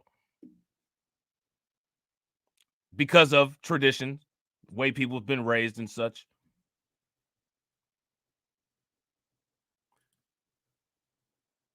There's always some type of leniency for mediocrity and idiocy, and never any type of expectation or upholding of a strict standard of quality. But I tell you one standard of quality that maintains that voter monolith, got them on quality control, voting at 90%, the same party every single time for a six-peat like the Chicago Bulls. You know what I'm saying? Well, I am a resident of Springfield, Ohio, and it is not fake news.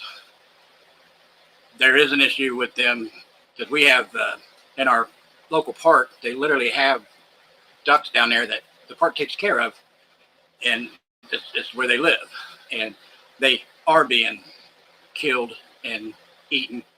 So now what he's saying is that there's a local park, and at the local park, there's some ducks that's being killed and eaten. And as far as people's personal pets, I've heard stories, but I can't answer to that personally because I don't know. But I can tell you, because this is a car channel, I do car content, I can approach this story from the car issue. And when I say that, I mean their driving issues. So now he's talking about the driving issues, which again, I don't doubt, right? So now here's the issue, right? This is what I'm saying. Had Trump done his research, he could have talked about the driving issue. He could have talked about the actual legit issues where there's a trail of information that can be validated. Instead, he took the same route that a lot of people take. And if you, like I said, if you ask me, people tend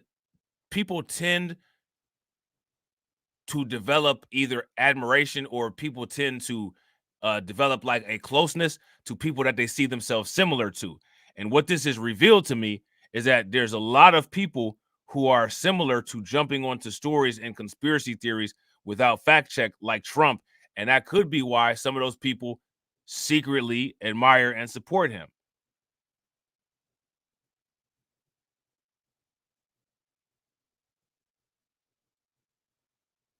And again, my thing is that people should just be honest about it. I don't understand what's so difficult about it. If you support Trump, then say that you support Trump. If you don't support Trump, then that's fine too. You don't support him.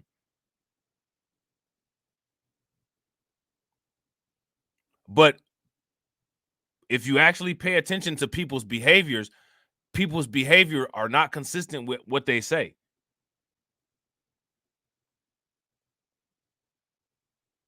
They're not consistent with what they say. And if you're not consistent with what you say, if you ask me, you should not get the honor of being taken serious.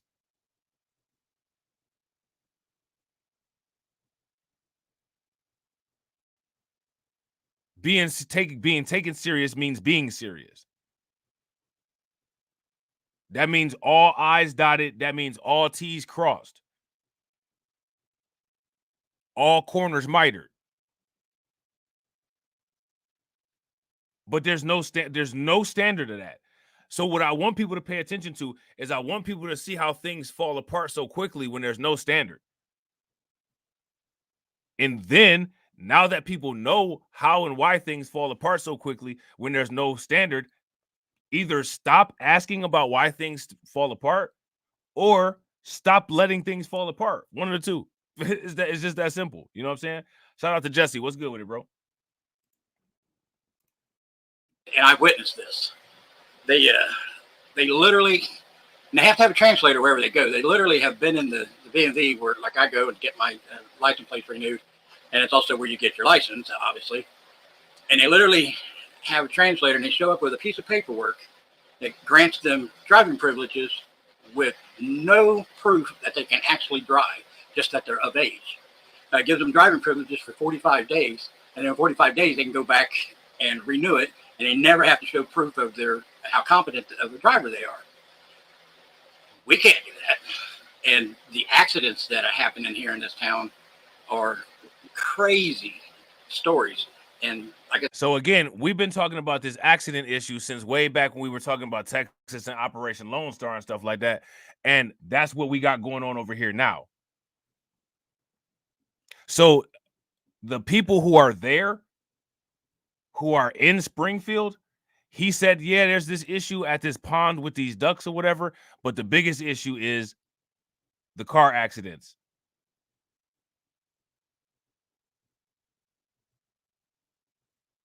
So now here's my question. What's so difficult? What's the challenge? What is the difficulty in people figuring out what's going on in these places before they actually say anything? Having any type of information integrity. What is wrong with people is my question for y'all. What's wrong with people? And why is there no correction mechanism on correcting idiocy? Do people I think that the level of shame is so low that people don't even recognize when they look bad anymore, in my opinion. Maybe that's what it is.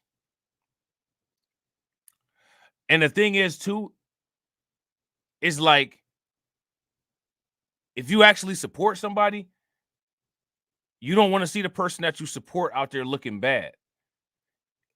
You know what I'm saying? Like, if it's somebody that if you got somebody that you cool with and they've developed some type of issue or some type of habit and they got a bad presentation, you gonna let them keep taking themselves out there, presenting themselves to the world like that? Or are you actually going to say something about it?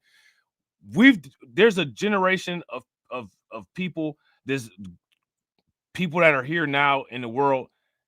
They're so cowardly, they won't even confront somebody that they claim to care about to try to help that person save face. And the person that they try to confront is so sensitive that they can't even take any type of criticism because their ego is so fragile. If you just tap on it one time, it'll shatter right down the middle.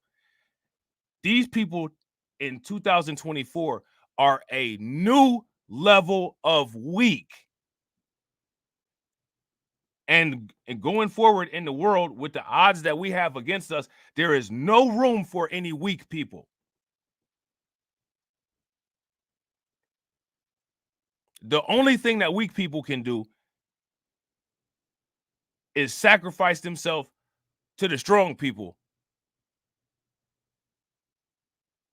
Because otherwise you're just in our way.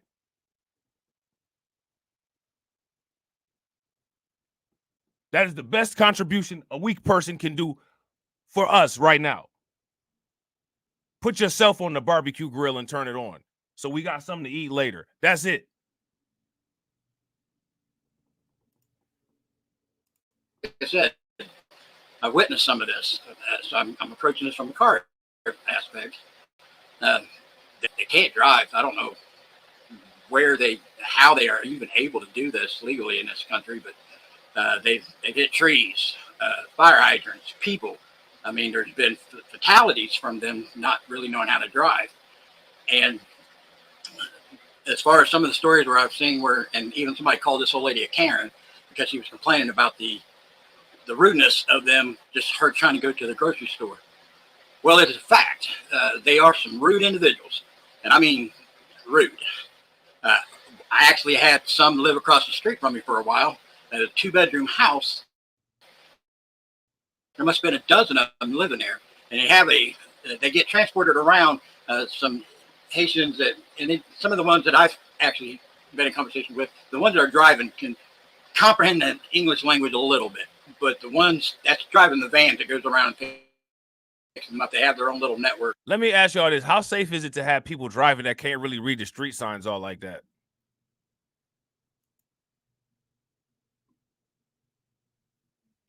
What do you guys think? I don't think that that's too safe. You know what I'm saying?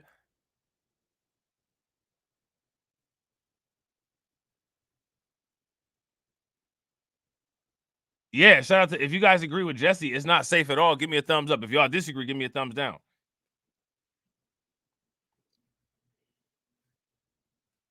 Yeah, that's kind of scary.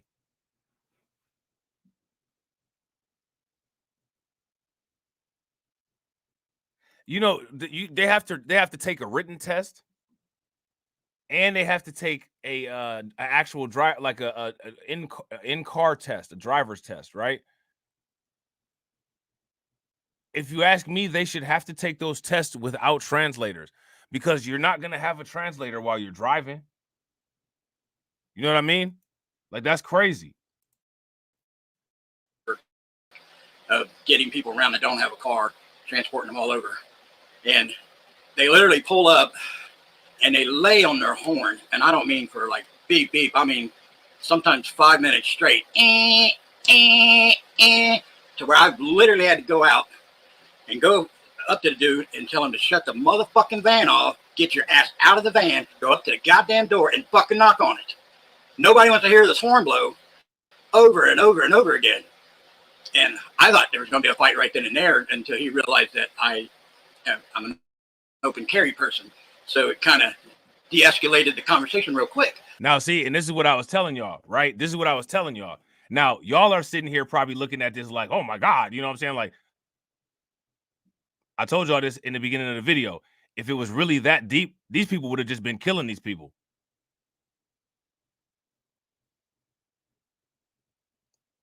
And they would and they would get away with it. That hasn't happened yet.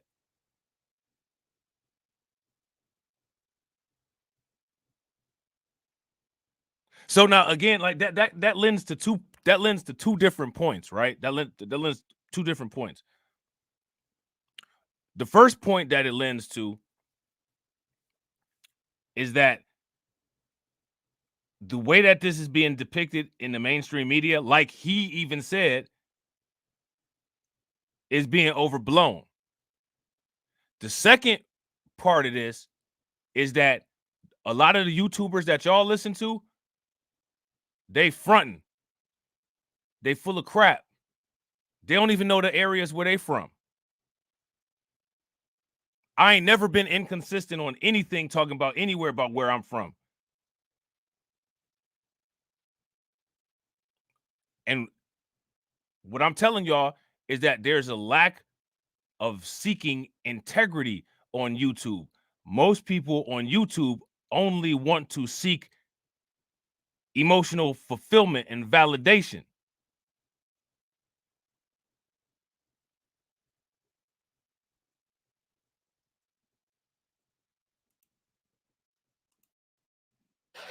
And from that point, he did, going forward, get out of the van and go up and knock on her door. So I'm saying, I be listening to people, man. I be listening to people on YouTube and they be saying all this crazy stuff. I'm like, man, what, man? I'm like, man, yo, listen, man, whatever, man. Hey, listen, in Ohio, man, anybody will come up and just buck you. You know what I'm saying? It's the same way out west, like in Arizona or in Nevada. You know what I'm saying? So what I'm saying is that if this issue, if these people were really getting to these people like that, somebody would have been dead already. A lot of people would have been dead already, and would nothing have happened to the people that deleted them. You heard what he said. Man, I just got out the car. I was ready to fight old dude, but he saw that I had my piece on me. Because it's like that here.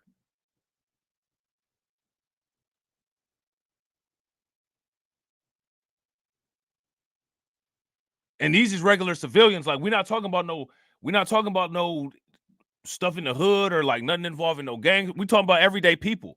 Everyday, this is everyday person stuff.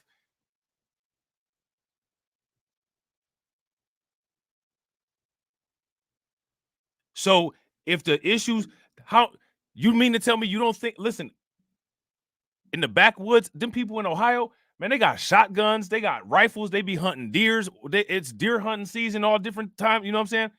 You mean to tell me you don't think that somebody, if they was in the backyard or something at somebody's house, they would have shot them with a rifle or shot them with a scope or something like that?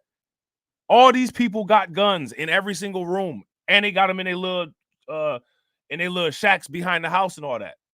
Guns all over the place. Got a gun in the car. boxes of bullets all over the place. You go in the house, it's a box of bullets for no reason on the dresser. Shout out to Mike. What's good with it, bro?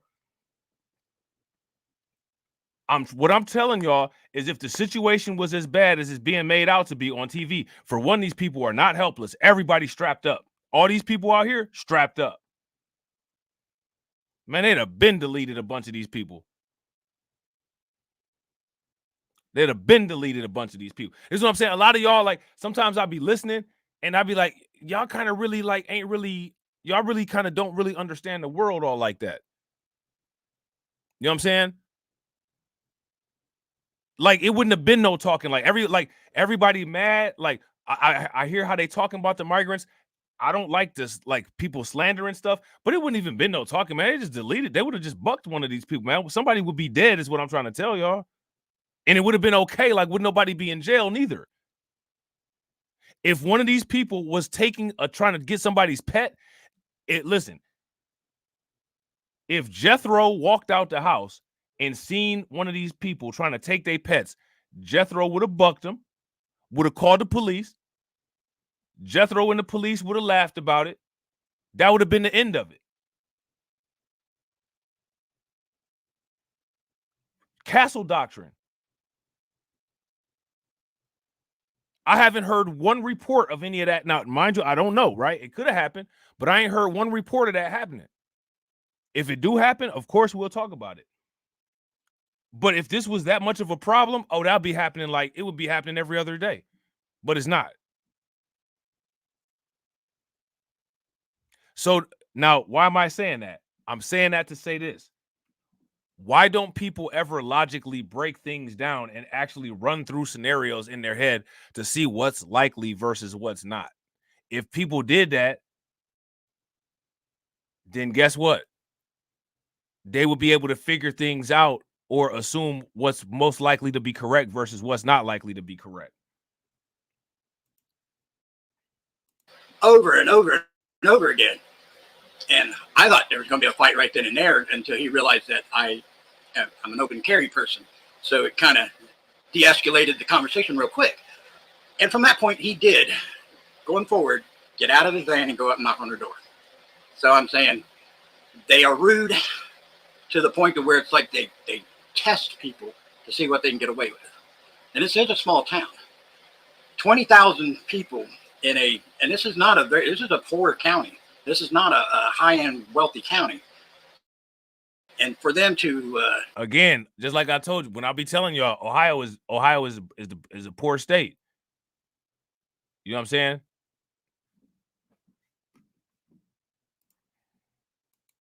come in and get preference, and I mean preference. And I'll give you one example, and then I'm gonna get off here. I have a brother who is disabled, and he's in a low-income apartment complex, and they were building new homes, they're attached to each other. They're not like apartments. They're all single floor because he can't get up and down the stairs, so he has to have a single floor deal with a scooter, a little mobile scooter and stuff. But anyways, he had been on this waiting list for this new housing development for low income and disabled people, and he checked periodically and see where he's at on the list, because they'll tell you, you've got so many people ahead of you, and he pretty much knew where he was on the list, and he was getting close. This last time he called and checked on it, they gave him a number, and he's like, well, that's not where I was before. It looks like I went backwards on the list. Why? Well, I guess the Haitians, for whatever reason, for whatever political umbrella they are here under, got pushed to the front of the line. So now here goes my question. How many of you all do you all believe that? If you believe that, give me a thumbs up. If you don't believe that, give me a thumbs down. And shout out to everybody that's watching. I appreciate you guys. If you all haven't smashed the like button yet, please take a moment, smash the like button. Also, if you guys haven't hit the bell, please take a moment, hit the bell, and also please share the stream to your social media. Do you guys believe what he's saying? If you guys believe what he's saying, give me a thumbs up. If you guys don't believe what he's saying, give me a thumbs down.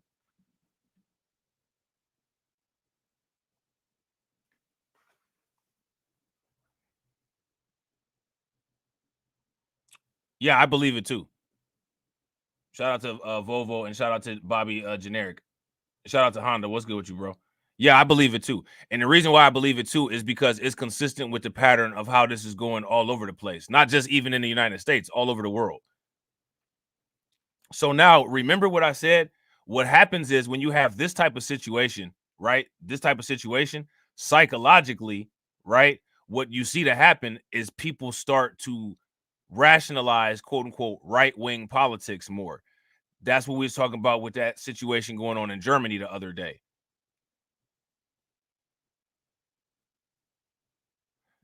If that makes sense, give me a thumbs up. If it don't make sense, give me a thumbs down.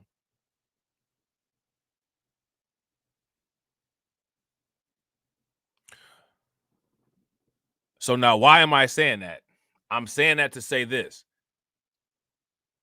I don't think that there's ever been a time period where black people in America have ever had a right-leaning rationalization as far as ideological based on a psychological response. Why am I saying that? I'm saying that because that is proof that that quality control of 90% works as an indicator of the voting ratios of voting for Democrats.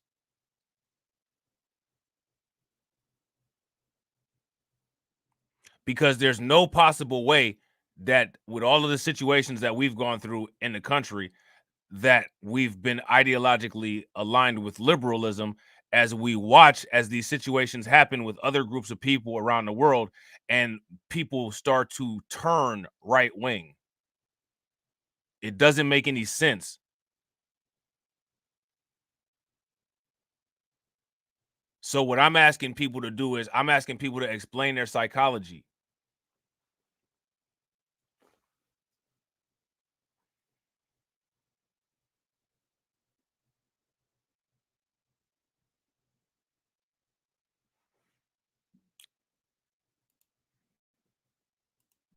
So now my brother has to wait even longer because of the Haitians, and they're not disabled. They're getting special preference for housing that really should be, I hate to sound bad, but it should be for a U.S. citizen first.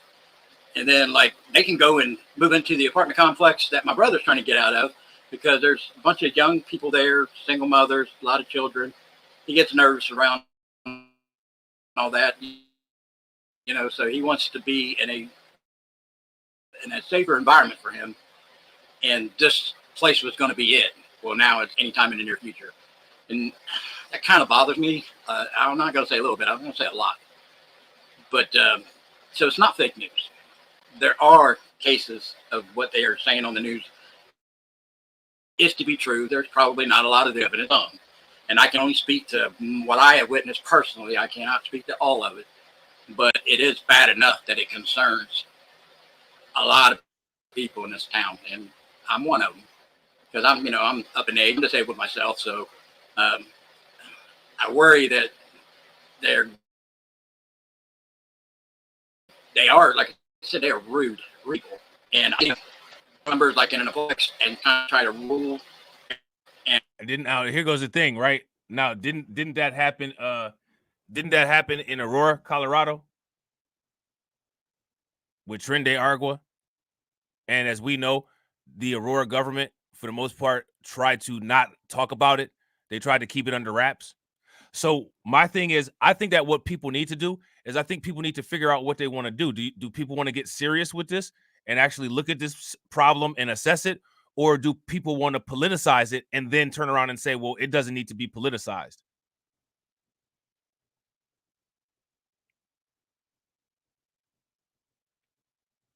Now, as far as this guy, this individual, his take on this, I'm not mad at his take on it.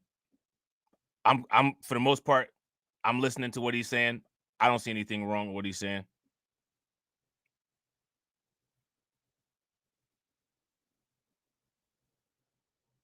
I don't see anything wrong with what he's saying.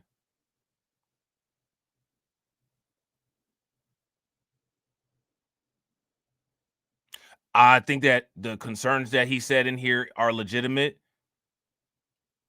I think that, he covered himself by saying, there's not videos of everything. This is just the things that I know and I've heard about. I don't see anything wrong with what was said in this video. And I wouldn't doubt what was said in this video. I would believe a presentation of the situation like what this guy said more so than Trump screaming about people eating dogs. And that's my point. That's my point. This is far more believable than somebody screaming that somebody's biting off dogs' heads like beer bottle caps.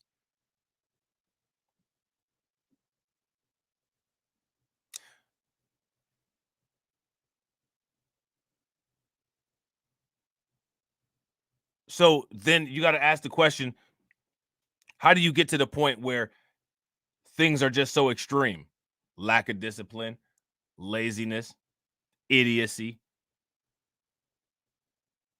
team playing, cult.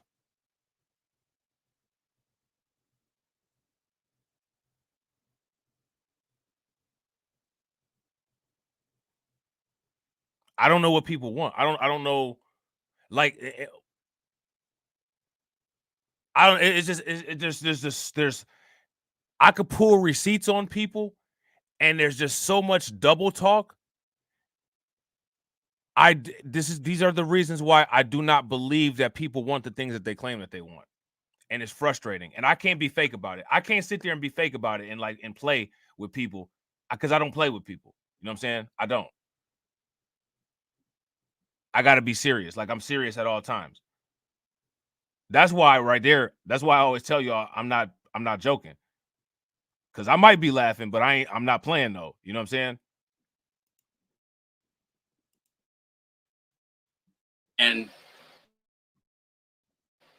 nobody will do anything about it. So if I went to a foreign country and I decided I wanted to live there, I would be expected to know the laws and the rules of engagement with everything. And if I get in trouble there for doing something that is against the law there, but not where I'm from, and not expect to get in trouble, that's just asinine. So, but right now there's no accountability in our local government. These people suck ass. They always have. So he's not satisfied with the local government. So again, this is one of the reasons why I said, you know, even though Mike DeWine and the mayor and all them came out and said what they said, just like the example over in Colorado, you can't always trust what the government says either. That's why you just got to stay on this, and you got to pay attention to whatever leads that you can get. The problem is that people are too lazy. I'm telling you, one thing that really irks me, one thing that gets on my nerves, I cannot stand lazy people. I cannot stand lazy people. I can't stand it. I cannot stand it. You want to see me like have a conniption? Be lazy about some stuff dealing with me. When I tell you I will flip all the way out, I will flip out. It'll be the worst sight that you ever saw in your entire life. You know what I'm saying? And people are lazy. Look at all the lazy journalism that we saw. Lazy. Lazy. It's crazy, man. They're just, you know how politicians are. It's just crazy. And I didn't mean for this to get to be this long, but I just wanted to say I am a Springfield, Ohio resident. These stories, for the most part, I can verify personally, are true. This is not fake news.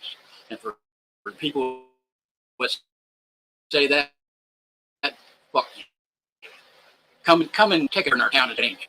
So, and that's where we're made national, international. A lot of YouTube content creators are, like I said, most of them are just reporting it as they take it off of a news outlet.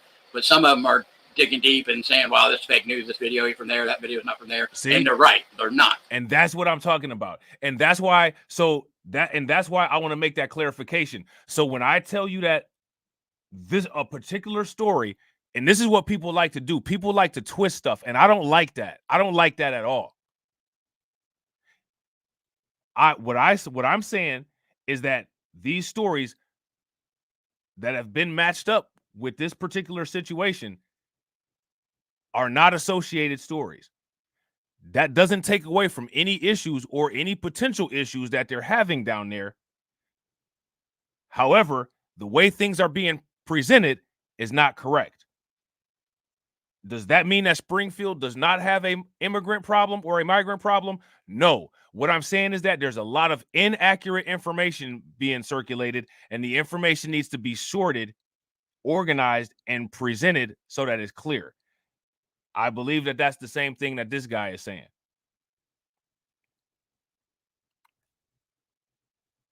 Him, just like that family, are irritated with people manipulating the information about the place where they live. And I get it. I understand. And what I'm saying is that if people want to be credible, it's important to make sure that there's information integrity. And what I see is a bunch of people that call themselves journalists that don't care about information integrity. They only care about making people that they give information to feel good because they're validating something that they want to have validated or getting some type of confirmation bias, and they'll sacrifice information integrity for that dopamine rush. And if you ask me, I'm cool on that. I don't think, you know what I'm saying? I don't think people should get their information like that. You know what I'm saying? But that's only if people value being taken seriously or not. You know what I'm saying? Depends. And it pisses me off, the news outlets that use those stupid videos that have nothing to do with our town. So anyways, didn't mean to ramble on. I just wanted to put that out there. So my next video will be back to car content. But until then, this is James. If I could try. Shit, he said his next video, he said his next video will be back to car content, but he's seen that algorithm working. He did another video about Springfield and got 81,000 views on it. He's seen that algorithm working and said, shit, I'm about to do another video about Springfield. I'm not mad at it. So if I get the opportunity and if I feel like it, I might actually try to take a drive over there and see like if I can get some inside info, or, you know what I'm saying, like, you know, link up with someone, or, you know, get a little interview or something like that, or I don't know, talk to some people down there, or even talk to some migrants, or maybe catch somebody in the act of breaking a goose's neck. Who knows? You know what I'm saying? But that's only if I feel like it, if I'm motivated, and we'll see how that motivation goes. You know what I'm saying? It's a long 24 hours. You know what I'm saying? So make sure that you guys hit the notification bell for the next scheduled stream. I'm going to be live again on Undocumented at 12:55 a.m. midnight tonight. If you guys are up, shout out to everybody who is in the building. I appreciate each and every one of you all for being here. If you haven't hit the like button, please, before you leave, make sure you hit the like button. If you haven't subscribed to the channel, we only need 2 more subscribers. Take a moment, subscribe to the channel. Check out the video clips that we posted up. I will be posting up some more clips today. All right. And as always, ladies and gentlemen,